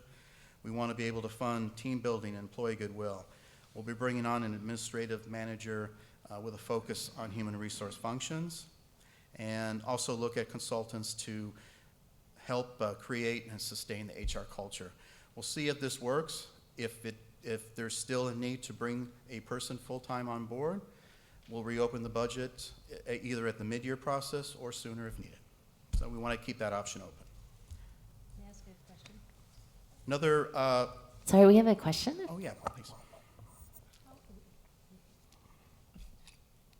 When you say we'll see if this works, what are you going to be evaluating? What does it working look like? So for instance, we'll be conducting a benefits survey over the next week or so and look to get that back, some results back in the next month. That'll give us some feedback on, with employees filling it out anonymously, to be able to find out what are the issues maybe that we're not addressing. And that'll give us a good gauge very quickly here to find out if what we're offering is working for them or if it's not. So a baseline, maybe a baseline climate survey, and then one 6 months out and a year out? Yes. Thank you. And then also to add. Sorry, we have one more question. Sorry, one more question. Just sort of following up on that, when talking about a human resource, and help me understand, for any company, obviously, the employees need to be evaluated, their job performances need to be evaluated. Is that currently done, or is it going to happen when we hire this HR individual? No, so that actually a performance-based approach to compensation was rolled out just a few months ago. Okay. So and that is then happening. the new payroll system, which one are you talking about? It's called Prime Pay. It's out of San Jose. Okay. Our current system is out of Sacramento. It's really more for 20 or less employees. Okay. And it's even though it's only Sacramento, Right. it seems like it's far away. So it's good to have a little closer support. Thank you. And lastly, on the HR issue, I think there was a comment brought up about what other CCAs are doing. It's all over the board. I don't have a general rule on this. For instance, Marin has an HR department. They also have 70 employees. if you look at Peninsula, Monterey Bay had an HR manager. They took that out of their table of organization. Peninsula does not. They outsource that function. And East Bay also outsources that function. So there's not a general rule for the CCAs. Another issue or question that came up was, do we have adequate funding for strategic marketing?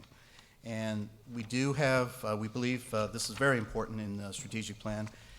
And looking at just Don Bray's budget, but also other budgets such as in Monica's area and Power Resources, there's funding of at least $1 million of other operating expenses, not just in outreach and awareness, but also in commercial industrial pricing, such as, for instance, I would place the funding for Ascend Analytics to help us with commercial industrial pricing. But that's sitting in Monica's area, and a portion of that is to support.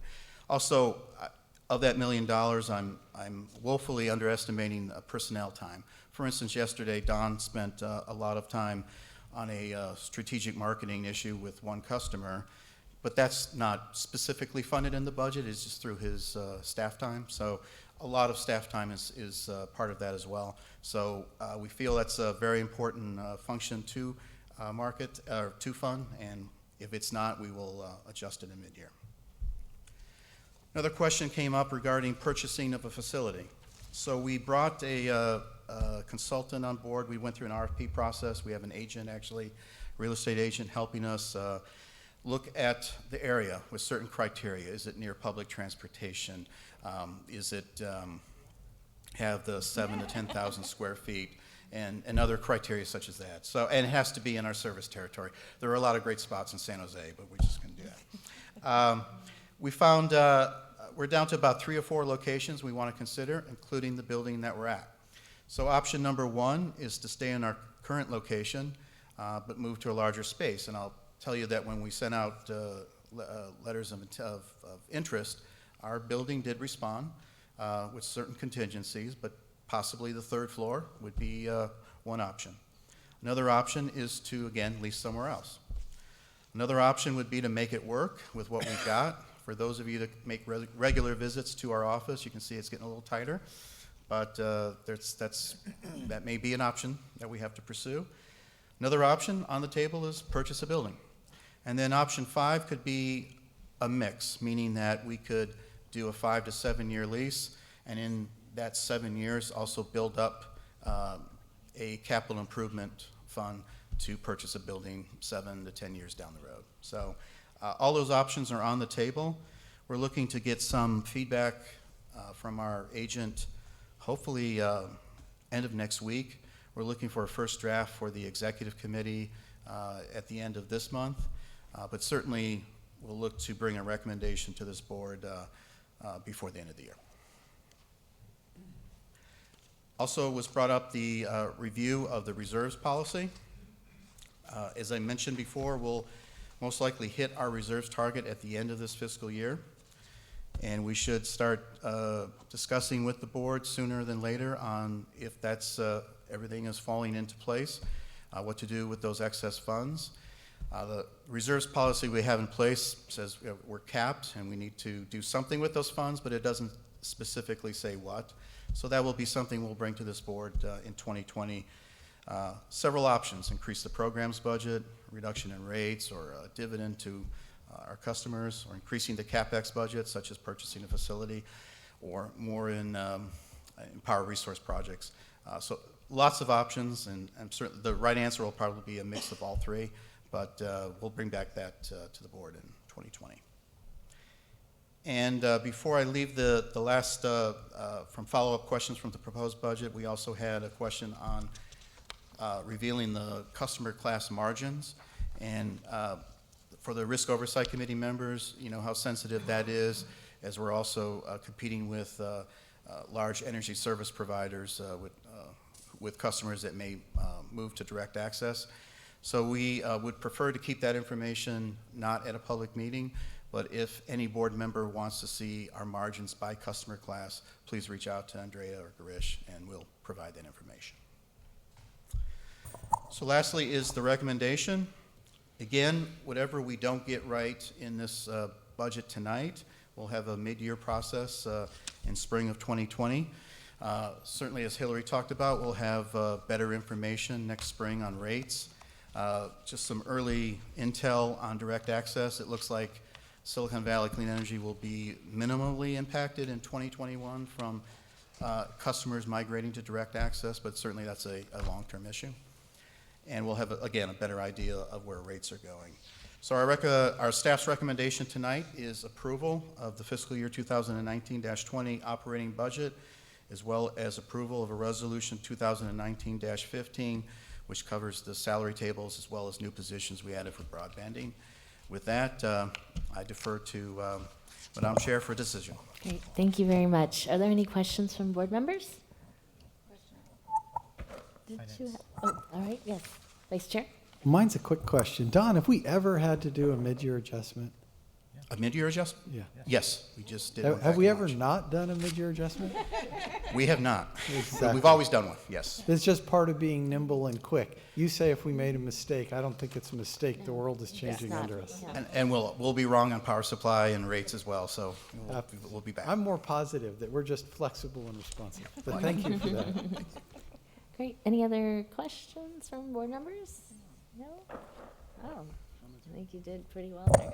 I'm going to open it up to public comment. Any members of the public wishing to speak on this item? No? If not, we'll bring it back to the board for discussion, and I will entertain a motion. I'll make a motion to approve. Thank you. I'll second. So motion by Member Tovar, second by Member Bruins. Other discussion I have. I'd just like to Member make a Corrigan comment. and- yes. So would I. Oh, good. I'll keep mine very brief because I'm not even sure how to articulate it, but I do want to find a way to thank staff, Don and Garish and all staff for being so nimble and for getting this put together so quickly. The feedback from this board was a month ago, and to have already incorporated our feedback and accommodated or accomplished the path forward to finding HR if necessary, HR support if necessary. I very much appreciate it, and want to thank you over and over for the great work you do getting these reports done and so clean and easy to understand. Thank you. Thank you, Member Sinks. I really appreciate the fact that we are now on target to meet our reserves. Yes. We are in a very uncertain world through the next few years. As we go through transformation, maybe in what PG&E does. At a very most fundamental level, we are trying to push toward a world where we no longer consume fossil fuels, including natural gas. That's going to have a big impact on what we're doing. So I appreciate the budget. I appreciate staff's work in accommodating. I completely agree with the remarks made here. I would say with regard to real estate that Cupertino is just a great location.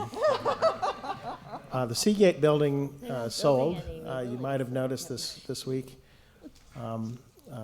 It's maybe a little big until we take over the entire. Don't you have an old distribution mall system. that's for sale or something? Now but getting anything done there is a harder thing. But he has no transportation. Yeah. That's what I was going to say. It's it's the one. Yeah, or how? Yeah. Yeah. Thank you. Right, Member Smith. You're right. Where is my transit? Be happy to get some. Well, we all know that Sunnyvale is the best choice.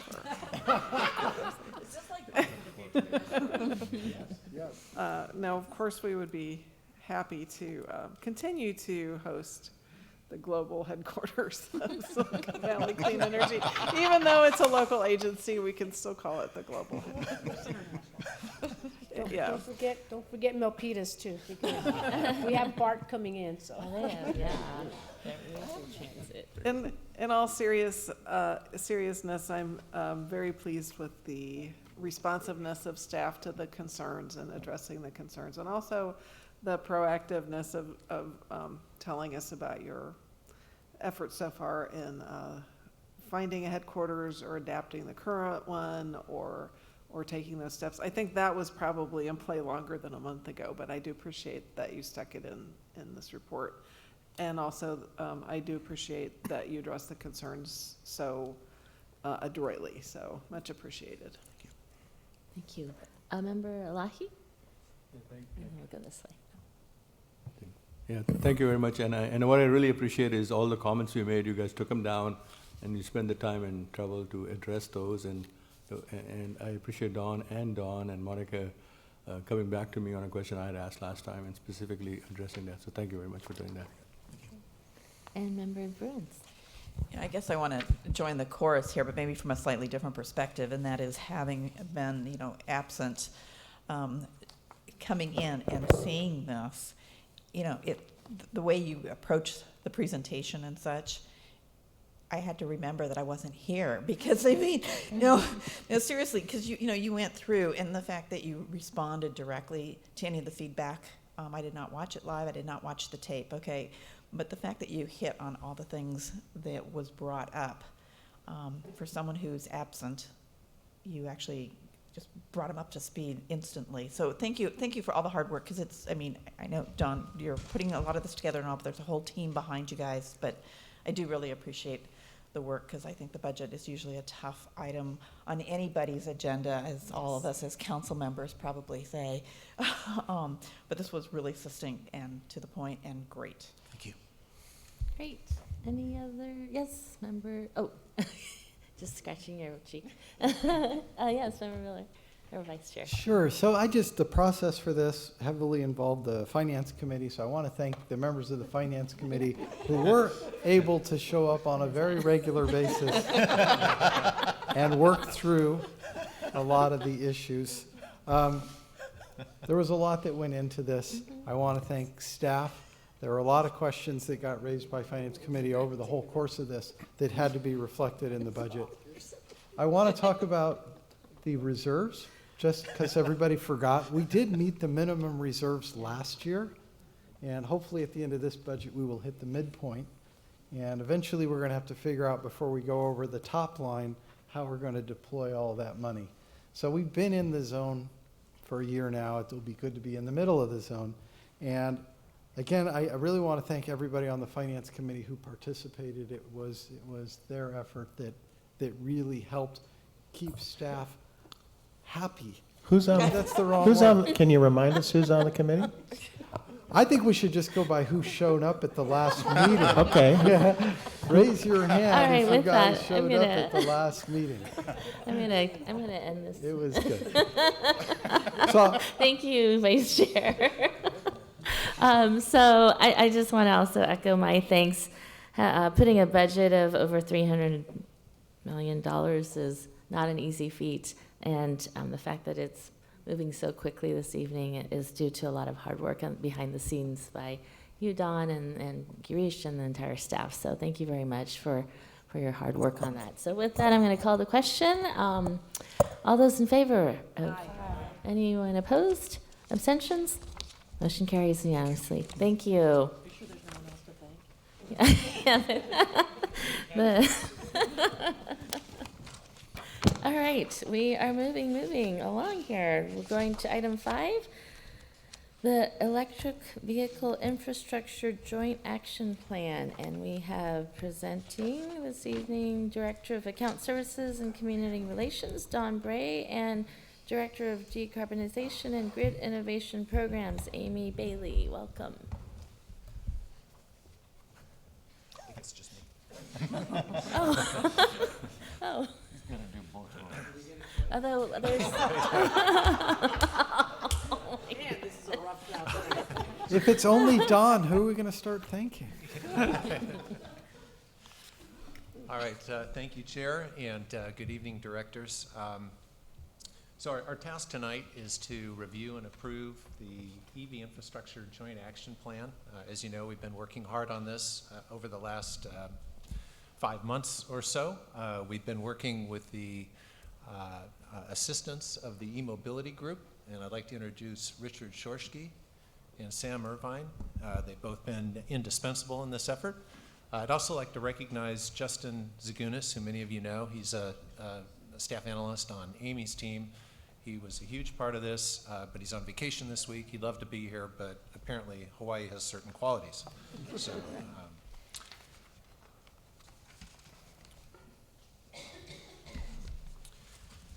So I'm going to jump right to the, basically to the conclusions here. We are recommending 6 programs that we'll take forward over the next couple of years. The first 2 are really ecosystem type of programs. They're more about putting functions in place. One of these is establishing what we're calling the Silicon Valley Transportation Electrification Coalition, or SVTEC. And the second is closely associated, and it's a regional recognition program. The goal of these is really to put a function around deployment of EV infrastructure into SVCE and into place among our member agencies. We've definitely heard throughout the course of the last 5 months that there's a real need for this, sort of a center of action for EV infrastructure deployment. In the course of putting this set of recommendations together, we did work with an extensive group of stakeholders. We held 2 stakeholder workshops that involved the local community, members from the member agency working group, representatives from some of our large commercial and industrial employers, several representatives from different EV infrastructure providers, and the like. We also did an extensive survey of residential customers. We got over 500 responses to that. We've presented this a few times to the member agency working group. We've presented it to the executive committee. So what we're showing you is fairly well traveled at this point. And these first 2 ecosystem recommendations are key. The remaining 4 are really about deploying infrastructure and deploying infrastructure into specific use cases, specifically looking at more fast chargers in high priority zones, getting more charging into multi-unit dwelling settings, apartment condo developments, which is a very, very challenging area. Workplace charging, especially for small and medium workplaces. We're fairly well penetrated with the large commercial employers. And then lastly, getting fleet electrification off the ground. And we'll talk about this a little bit more in a minute. So the purpose of putting this together was to create a snapshot of where we are with local EV adoption and deployment of EV infrastructure currently. Really trying to understand where the big issues are, what the enabling practices are, what sorts of things we can do to help accelerate adoption of EVs and deployment of EV infrastructure. We then wanted to look at what growth would be between now and 2025. That's 6 or 7 years out, and we picked that as a good intermediate point for planning. We wanted to identify and confirm critical needs and what some successful approaches have been from elsewhere in terms of addressing these types of needs, and this is where our consultants were especially helpful. And in the process, we really wanted to, by putting this group together for our stakeholder functions and such, start to build steam around getting resources from external funding sources. And this really took off, as you know, and we were able to land a big grant in the course of doing this work. So a few quick facts and figures about what's going on in our territory. These numbers are as of late last year, so they may be a little higher now, but EV adoption at about 4% or so of the overall fleet. And we're seeing sales rates on the order of 15 to 20% in many of our communities. But of course, it takes a while to actually add to the existing fleet, which is about 700,000 vehicles in total. We're assuming growth of about 7x between now and 2025. So that means we'd be up to a couple 100,000 electric vehicles by 2025. We have to think about that multiple in terms of EV infrastructure as well. We need to be able to serve that very significant growth in EV adoption. In terms of the emissions breakout, you can see in the pie chart that passenger cars and light-duty trucks, while they represent the vast majority of all vehicles, represent about half of transportation-related emissions. The other half, medium duty, heavy duty, and off-road, is a lot in the way of fleet vehicle traffic.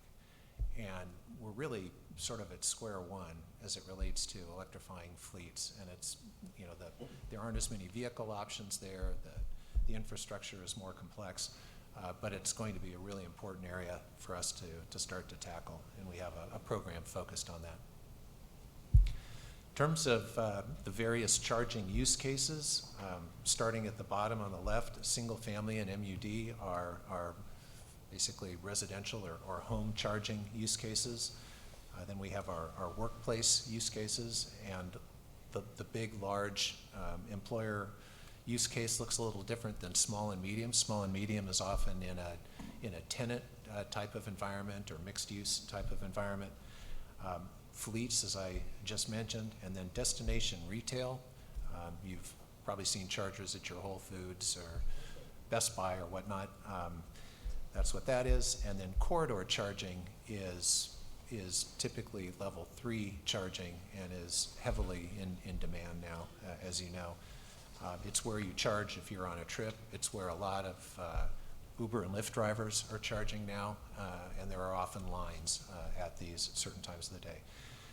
The middle column here, difficulty of deployment, this is really important. We don't have a big challenge right now with single-family residential charging. A lot of people with single-family residences just plug in their garage. But at MUD, deploying charging is very, very difficult, and something we really need to focus on. So high degree of difficulty, and you can read up the chart. The arrows that you see on the left are the areas that we're really focusing on for our proposed SVCE programs, mainly because they are difficult and they aren't as readily served. One statistic I'll share is that 91% of registered EV owners are single-family homeowners or live in a single-family setting. So we have to figure out how to broaden the reach of EV charging into the multifamily community. That's where 40% of our customers are, to really help enable accelerated EV adoption. In terms of what we can do, these are all things that can help in this equation, and you can read these on the list. But the 2 or 3 that really rose to the top in our discussions with stakeholders were regional coordination, funding support and incentives, and education and outreach. And all 3 of these are what we're addressing in those 2 ecosystem programs I mentioned. And then the funding support and incentives is, everybody says, yeah, we need to know more about this, we need to be coordinated, but we just need access to funds. So obviously a key piece of the equation. We're working on EV-related initiatives already. EV reach codes or EV guidelines are part of our reach code effort. So we're looking to expand Make Ready, for instance. We currently support EV rates for residential customers, and next year we'll support a commercial EV rate that helps mitigate the issues associated with demand charges. Our Customer Resource Center, which we have just put out an RFP for and will be developing over the next 4 to 5 months. A key piece of that is an EV buyers tool, and we're looking at some really, really great options for that. The virtual power plant work that Amy's doing, of course, looks at EV as an important resource, and our program plan also identified permit streamlining as its own separate effort that we're beginning to work on through the member agency working group. So bringing it back around to the recommended programs, I want to give you some numbers here. In terms of the SV Tech work and the availability of external funding, our consultants have identified between $20 and $30 million of potential funding available over the next 3 to 4 years if we do a good job of making applications and writing grants.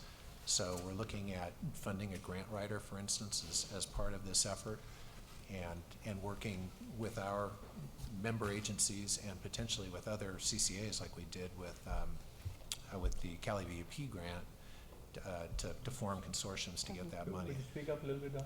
Sorry.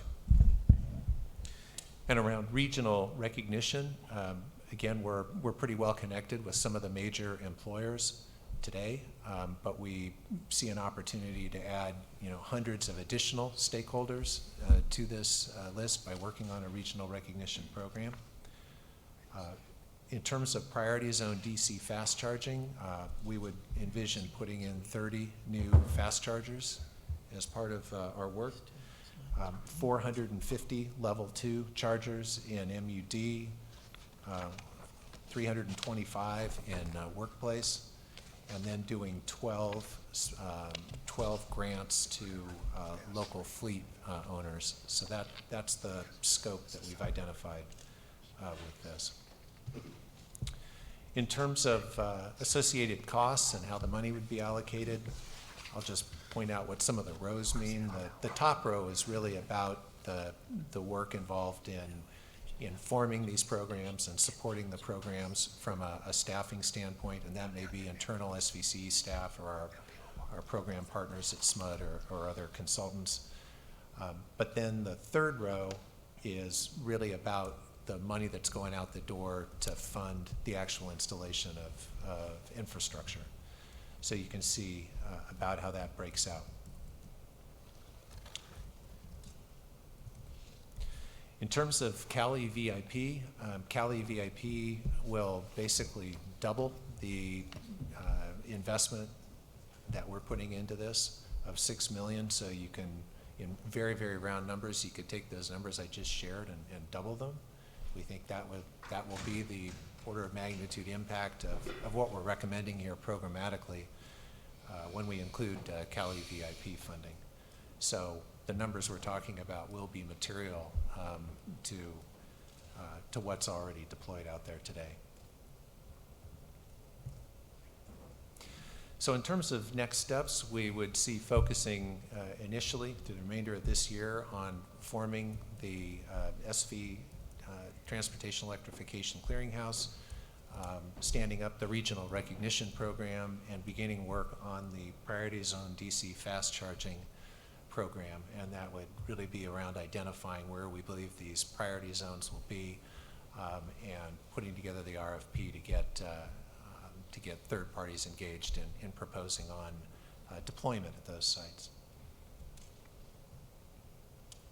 So with that, staff recommends approving this EV infrastructure joint action plan, and we open it up to comments and questions. Thank you. Thank you very much. Any members of the board with questions?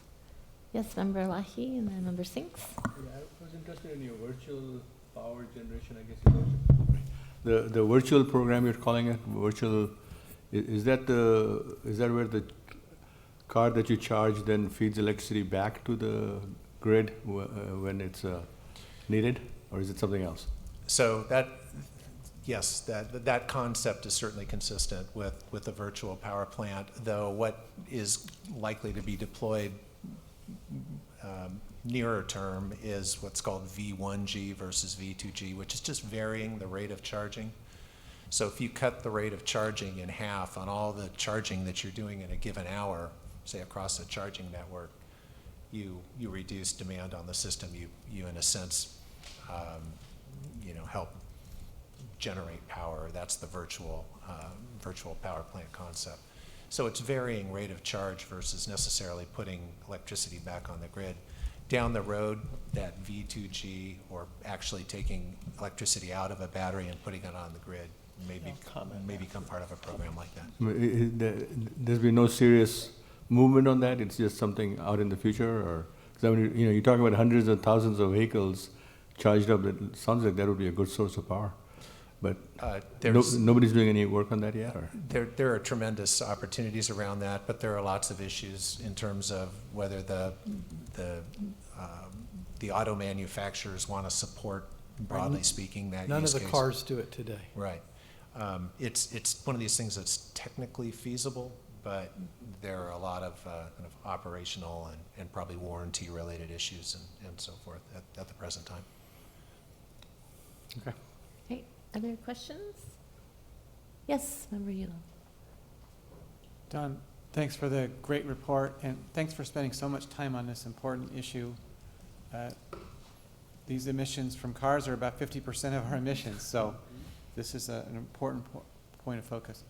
I had a question that hadn't occurred to me before, which is we have as an area of focus corridor, looking at the corridor issue, but I didn't see which of our programs would address that. So can you tell me a little bit about that?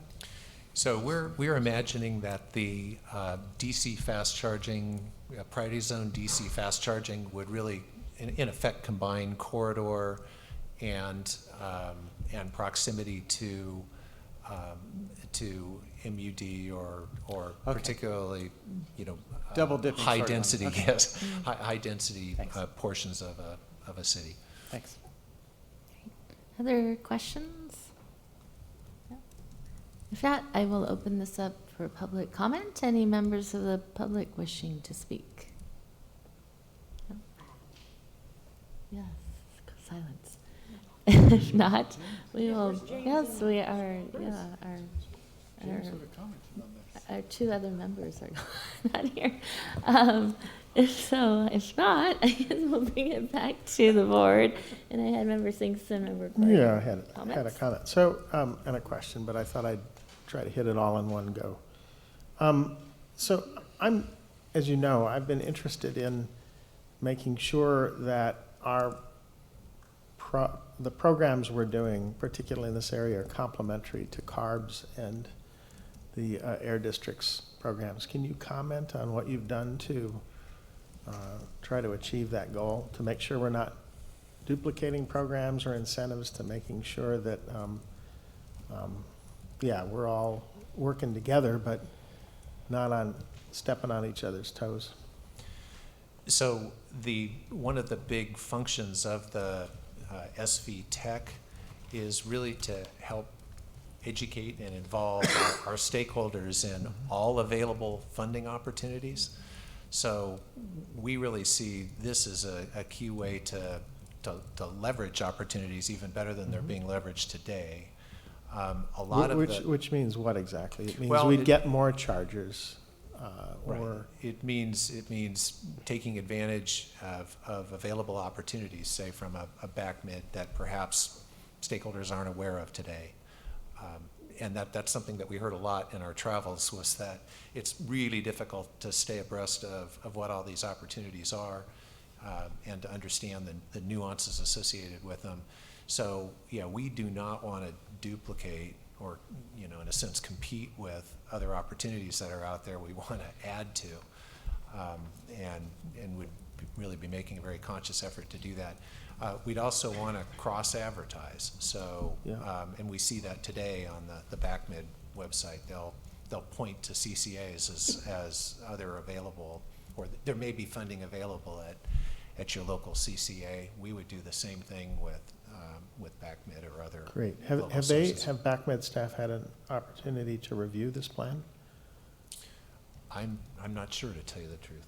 Any idea on that? I recall that we had an AQMD representative at one of the workshops to provide input. So, but as far as reviewing the final plan, I'm not sure that that's. I will just tell you, over time, I've seen silos come up where people aren't talking to one another, and then it seems like we're duplicating a lot of effort. The Air District is in the middle of a series of 5 different meetings called Bay Area EV Acceleration Plan Stakeholders, right, for these stakeholders.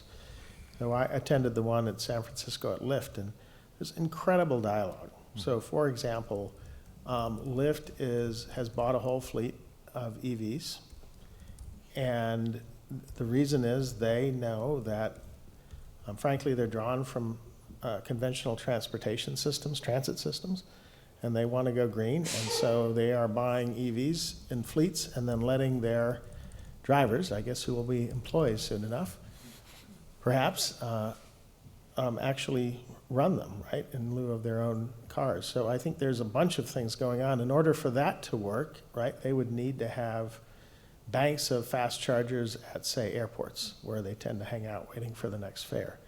So I think there's a lot really to be gained with further engagement with the Air District and maybe CARB, but the Air District already has a pretty good line of communication to them. And I say that as Margaret and I both sit on the Air District board, and if you need any more help getting connected, we know how to do that. But I would just urge you to keep that connection strong, so we're being as effective as we can be. Yeah, good suggestion. And I know, in Atlanta, apparently, at the airport there, they're deploying a big bank specifically for this purpose, because they see fleets of cars that are providing those last few mile solutions.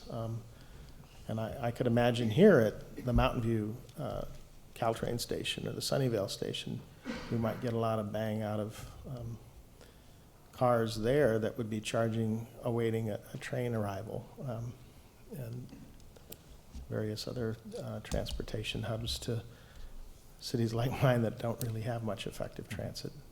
And you know, we in Cupertino, we're so frustrated by any lack of real effective transit that we're now going to spend some money from general funds investing in rideshare programs. So maybe there's a way we can think about how we encourage cities like ours to invest in EV fleets rather than fleets that run on gas. Thanks.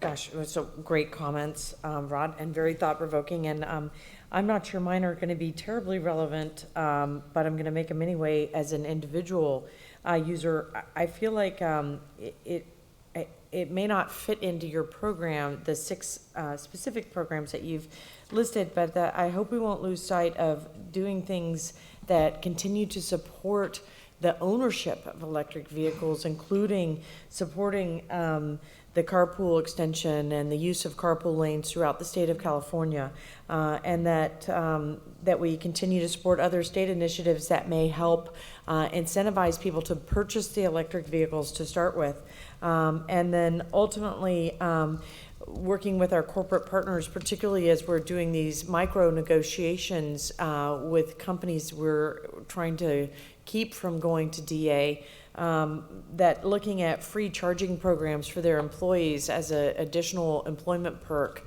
might help, you know, the push and the pull of developing charging in small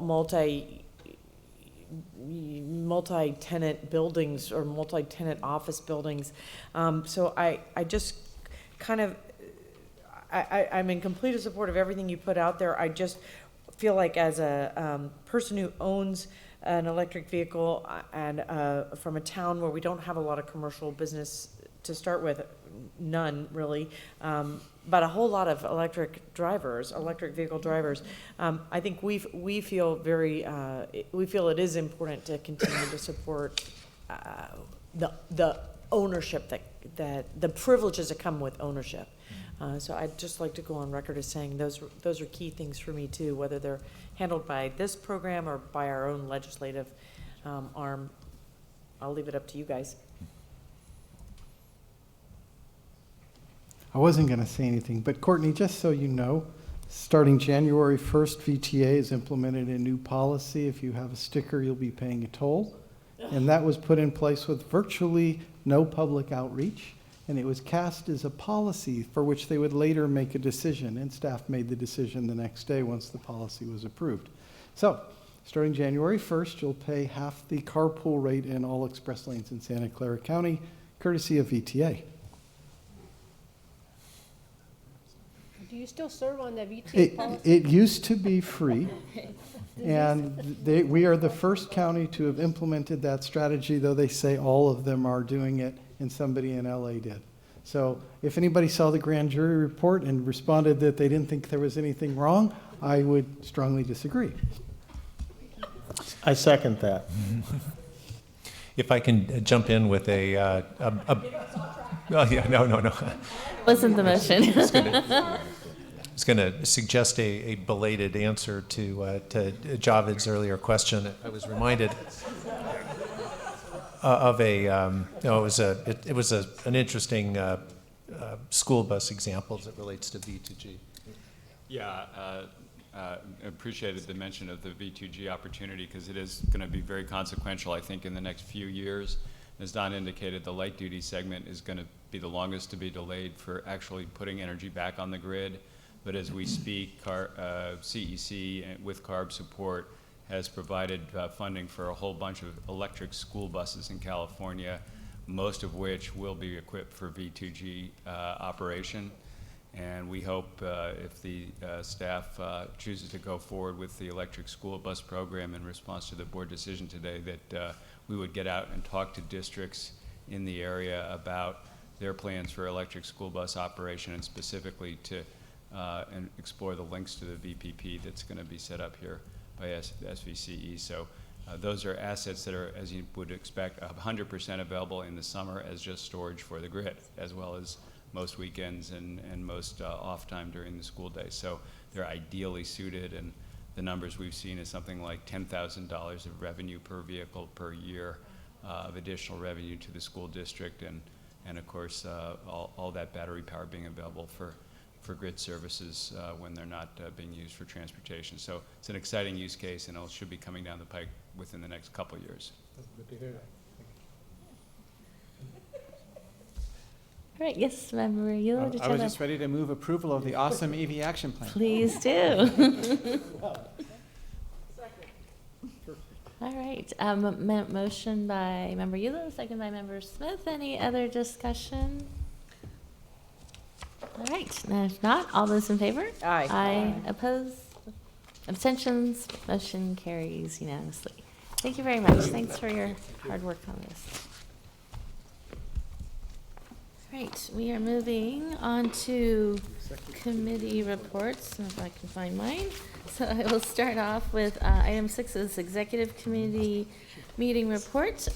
We met on August 23rd and discussed customer communications, the electric vehicle infrastructure joint action plan that we just passed, and received an update on the workforce development initiative.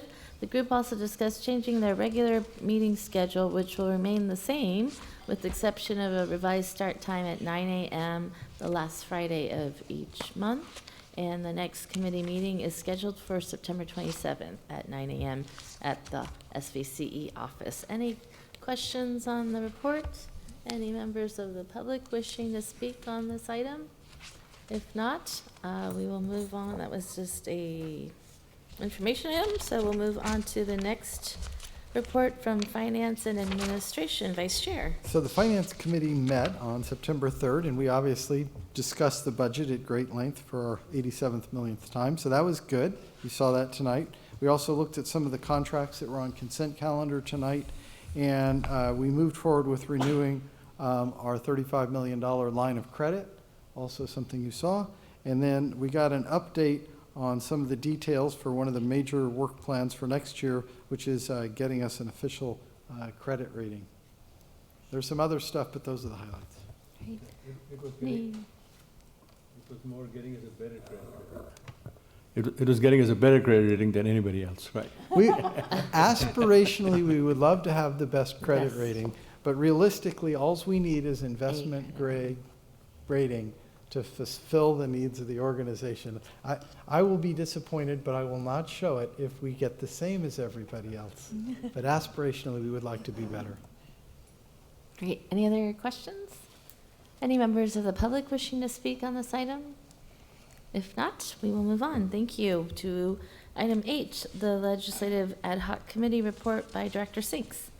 Thank you. The Leg Ad Hoc Committee met on Tuesday, August 27th, and discussed development on various bills of interest. We got an update from SVC's lobbyists on the state of the legislature. I echo the sentiment that the lobbyists have been really helpful in giving us timely information to act. And we talked about being prepared to push the panic buttons, the that's easy button, or whatever else we needed from all of you in advocacy.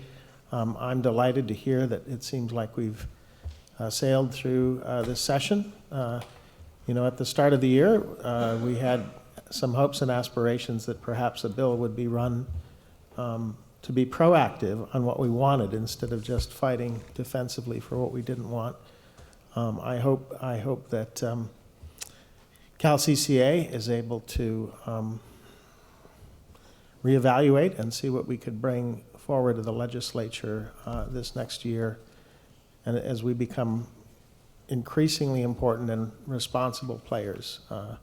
We did have the discussion about Cal ISO and the issues they face, and I think they're looking for partners. And I think the timing, given where PG&E is and the other IOUs in the state, couldn't be better for us to step up and demonstrate that we are the responsible entities that can move a mountain on climate and do the right thing by our ratepayers by rewarding us with more tools that maintain our local control of energy. I also would note that our committee deserves full credit for no bad bills making their way all the way through. And so who's on the Ledge Out Hot Committee? Who's called their legislators this year about bills or written them? So I do know that we did get a very timely input into one Jerry Hill, among others, and I think we actually had real impact. So I heartily thank the committee, Hillary and staff for all their good work in keeping us on our mission. Thank you. Great. Thank you. Any questions for Member Sinks from the board? No? Any members of the public wishing to comment on this item? If not, that will conclude our regular calendar. Are there any board member announcements or direction on future agenda items? Yes, Member Yulo. I just wanted to let fellow board members, is it okay? Yeah. I can't hear. I'm glad you can. All right. I just wanted to let you know, last week we did present the REACH code to our council with a recommendation that we consider a gas ban. And I received direction to move forward with stakeholder engagement on a natural gas ban and all new connections. So we'll see what happens next week when I have my stakeholder meeting. If I don't appear ever and again, you'll know what happened. But I think most importantly, we're also on a slower track, but still alive, is looking at an ordinance that would require the retrofit of existing homes for electrifying the space heating and water heating effective 2030. I will continue to push that forward, and I'll continue to keep you apprised of how bad we're making you all look. Thanks.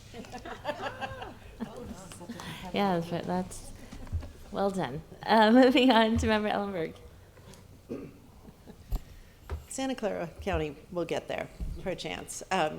Yesterday at our board meeting, my colleague Supervisor Dave Cortese brought forward a referral asking our administration to consider applying for the $10,000 grant to help our county basically think more about Better late than never. moving toward adoption of the REACH codes, at least insofar as unincorporated county. It's a wonderful start. I actually have a question that wasn't answered in our ledge file and I didn't think about until I was driving up here tonight.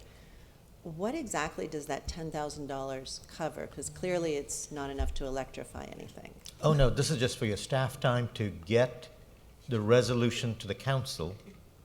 And so that's just the starting piece of it. Everyone gets the 10th. Anyone, if it's Montecito applied, they got $10,000. You're large, but you still get $10,000 from the staff. You can have a half-hour meeting. Thank you. Well, there is also there's a lot of consulting time that SVCEA has invested in. So we've done this along with Peninsula Clean Energy So we have all the model ordinances, all the materials that you need, even model staff reports. But you're giving us the 10,000 in addition to all of the consulting services, Yes. as opposed to our paying you for the value of all of these services. Yes. We otherwise have a great business model going on here. It's all about decarbonization. And I do, think in going forward that it might be of greater use to offer your staff time or services, which it sounds like you're doing anyway, in lieu of, and I don't want to pull anything away from a smaller city, but in lieu of the cash, which isn't necessarily enough to be transformative with, but is still in city after city, a building amount of money. I think it's the consulting help that's really critical. I But- see lights going yeah. on all over the place. Literally, John Supp was at our council meeting until 11 last week, and, Yeah. and if we needed it, he would have brought the Well, I think consultants that's too. So, wonderful. yeah, I they're was doing just it. They're doing questioning all of the- it for us. the cash as well as the consulting. And at any rate, I expect that our administration will come back with some recommendation. I'm still hoping, I had wanted to do this first before bringing this to the board, but my colleague beat me to it. I'm still interested in having SVCE staff sit down and talk with particularly our Office of Supportive Housing in how we might think about incorporating reach codes in the building that we're doing with Measure A projects. But my caution there is that since the overriding objective and purpose of building permanent supportive housing is to get folks in who are not self-sustaining, I want to make sure that we're truly not doing anything and assuring the developers and the builders that we are not doing anything that increase the cost further of We're fortunate, we're developing that lowering the housing. cost and we're lowering the operating costs. I know that. That's why I think we need to give the Education presentations to to the staff, developers. because somehow new translates to more expensive. money, So, but thank you very Yep, much, sure. and I hope that we'll get the grant. Yep. Member You will. Gibbons, did you have your Yeah, I hand up? did Yes. actually. I'm going to have to, so for most of our cities, the $10,000 is actually quite critical because granted, we get all the information on all the staff report, it still costs staff time. And we don't have any funding for doing additional staff work. So the 10,000 basically covers the staff time to do what they do with the information we're given. So the staff members directly receive additional compensation for doing No, this no, no, work? no, No, the no, city no. budget. Goes in the budget. The This city goes budget into to, the budget. in our case, To fund offset their the building department. It's funding the building department staff to take the information provided and research it Tailor it and put it together so that they can accurately present it to council. I appreciate that, and I Yeah. did not Yeah. intend to be glib about it. It Yeah, just no, it's a big wasn't deal. certain what the context was and how it would be Yeah. used. Yeah. And if somebody from Santa Clara County is watching this too, I'm sure that we will put the $10,000 To good very use. as well. And I also, I'm just going to segue on what you said. One of the recommendations that I've been talking to people about is when you're a renter, particularly someone who has not a lot of money to pay the rent, people don't talk about the operating cost, what your utility costs are. And one of the great things about Silicon Valley Clean Energy, our rates, also changing to the time of use, educating people, helping developers. I'm hoping we can get to a point where we can encourage the controls so that washing machines and dryers and dishwashers and air conditioning, all of those things are time controlled, so that time of use, so that people's utility bills for anything that's going to be all electric can be substantively reduced. And I have other ideas, but that's a core thought about how they do That it. sounds like a full conversation, because then we're restricting or limiting people's personal habits of when they can do laundry, depending on their jobs, But money is money. This is actually just announcements, so we can have a conversation perhaps another time, but thank you for and thanks for the county for considering that. Member Bruins, did you have, all right, we're going around this way. Member Corrigan. So just by way of update, in glancing through the packet, saw that it was not noted, although it does say that LAH, Los Altos Hills, does plan to vote on our REACH codes in November. We have our presentation next Thursday night, I believe, is our city council meeting. And John Supp is coming. I'm really looking forward to it. Our committee has already been working on this. So I'm hoping to kind of unify all these points of view at once, and in November succeed in getting these REACH codes adopted as part of the 2020 building updates. What I would like to ask, this is sort of a textbook, and maybe by accident, possibly on purpose, but sort of a textbook case for how something should be rolled out. Because as we as a city, Los Altos Hills, are considering this, the headlines in the local papers are starting to pick up that Park and Berkeley are all starting to consider these things as well. And so I'd like to encourage staff, if they could, to provide John with media, a media packet that, or provide it to me as a council member, so that I can provide that to my fellow council members as part of our conversation. A lot of times, I can only speak for a small town, a great but small town, that having cover and having not be the first, nor wanting to be the last, is a great way to help provide political cover for a topic that can be sort of controversial. So if our packet next week could include any media that you guys are already collecting, that would be a great help to me. Oh, that's good. Good idea. Thank you. Member Sinks. Thank you very much. So I'm also interested in this, wanted to say something about this topic. I looked at page 163 of our packet, which is the REACH Code Initiative slide that has all the cities listed and when they're moving. And the dates by Cupertino read TBD. So I asked my city manager, I said, here we have specific dates for Milpitas, Mountain View, Los Altos, Morgan Hill. Now we have Los Altos Hills. What are our dates? I mean, so John's busy. Yes, John has done an outstanding job with the outreach meetings in my city. That's a feedback from city staff, that he's been wonderful. And so I wanted to So make your mention of announcement that. is you have no date? My announcement, no, Howard, my announcement is we hereby reserve John Supp for the 19th of November, when we're intending to do the reading, and then pass, or at least consider passage on the 17th of December. You got that? Thank you. So now we're on the table, and I would challenge the rest of you to go back to your cities and get some dates. All right. Thank you. Who's next? Member Smith. Well, our new city hall is going to be all electric. And when's that going to be built? In 10 years? I don't want to build one yet, but that's my next project. All right. Member Sayok. Okay, Los Gatos is now on the table as well for REACH code. So Wow.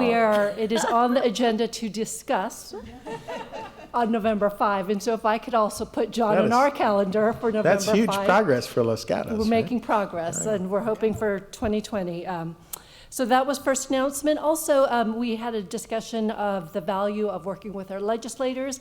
I want to announce that the Peninsula Division of the League of Cities, we are going to be sponsoring candidate forums. Our first one is on September 25 for the seat that Jerry Hill is currently occupying, and all of the candidates that are running will be there, and it's an opportunity for elected officials to ask very officially questions. So I encourage all of you to attend, and I can send the information out to everyone. Where?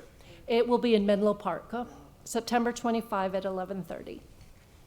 Thank you. Member Lahi. Thank you. Montecito has gone from thinking about it to thinking about it. So we have John coming and giving a presentation or invited the citizens of Montecito to show up for a REACH code presentation. So that should help. At the Rotary Club, we've also invited John to give a presentation to the Los Gatos Morning Rotary Club on October 2nd, which is at 7:30 in the morning at the Los Gatos Lodge. If some of you would like to attend that, or have someone from your team attend that would be good.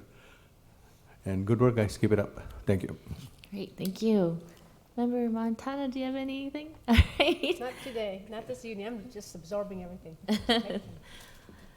Well, I guess I'm going to put my date on the board. So I see it for, I believe this is it. It's the ordinance amending chapters 8, 14, and 24 of the city code. So that is on Tuesday, October 22nd. We have an Environmental Sustainability Council subcommittee that's meeting this coming Monday. Sorry, I'm going to miss the BachMed meeting, Rod, but I think we'll probably be reviewing it then and then bringing it to the council. I talked to our building official and she said, yeah, we're doing it. So it's happening in Mountain View. All right. With that, we will move now to closed session. I will make the announcement. Our closed session has to do with public employee performance evaluation, title Chief Executive Officer, conference with labor negotiator, agency representative, myself, unrepresented employee chief executive officer. And at this time, I will take public comment if there's any member from the public wishing to speak on this closed session item. Is there anyone? Nope. All right, then we will convene in the kitchen in, let's say, 5 minutes at 8:45. So this concludes the regular meeting. Or actually, and then we'll actually then come back out here to vote on item 1F. Thank you.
So we are going to reconvene into open session, and we have one item to take action on. It is item 1F on the consent calendar, and I'd like to ask our general counsel to make a report.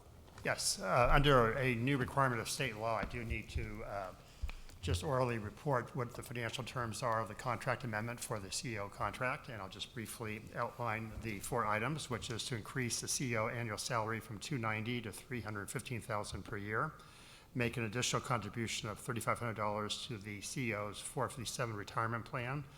This would be based consistently on the overall policy of the board to provide a 10% contribution to retirement plans for employees. It allows the CEO to take the same amount of unpaid leave as other employees subject to the approval of the board chair, and increases paid time off from 280 to 320 hours per year. Thank you. Any questions from board members? Any members of the public wishing to comment on this item? If not, bring it back to the board and I'll entertain a motion. I move approval. Second. There's a motion by Vice Chair Miller and second by Member Bruins. Any other discussion? I just wanted to say thank you very much to our CEO for a wonderful year, lots of accomplishments, lots of challenges, but I think we're getting through them quite well, and I look forward to another productive year. So, yes, Member Lahi. I also want to add that, what the organization does and what the CEO does is contribute to a better climate, to a better world, and it's really important and critical. And you have to have a passion to do that because we're living in an environment where you have different conflicting interests. So you're doing good work and you're doing it for a good cause, so keep it up. Okay, right now or after? Okay, great. Anything else? If not, all those in favor? Aye. Opposed, abstention, motion carries unanimously. Thank you. And we will have the last word to Member Gibbons. So we began the meeting with a moment of silence appropriately, but I would like to offer a closing, which is that one of the ways that we can move forward to a better world is to remember what this country was on September 12th, which was a country where race, gender, political persuasions, religion, nothing mattered. We were all one country and thought about the world, and I hope we can go forward with that value and sentiment. Well said. Thank you, Liz. And with that, we will adjourn our meeting. I don't know what our next meeting date is for October 10th. Thank you. Good night.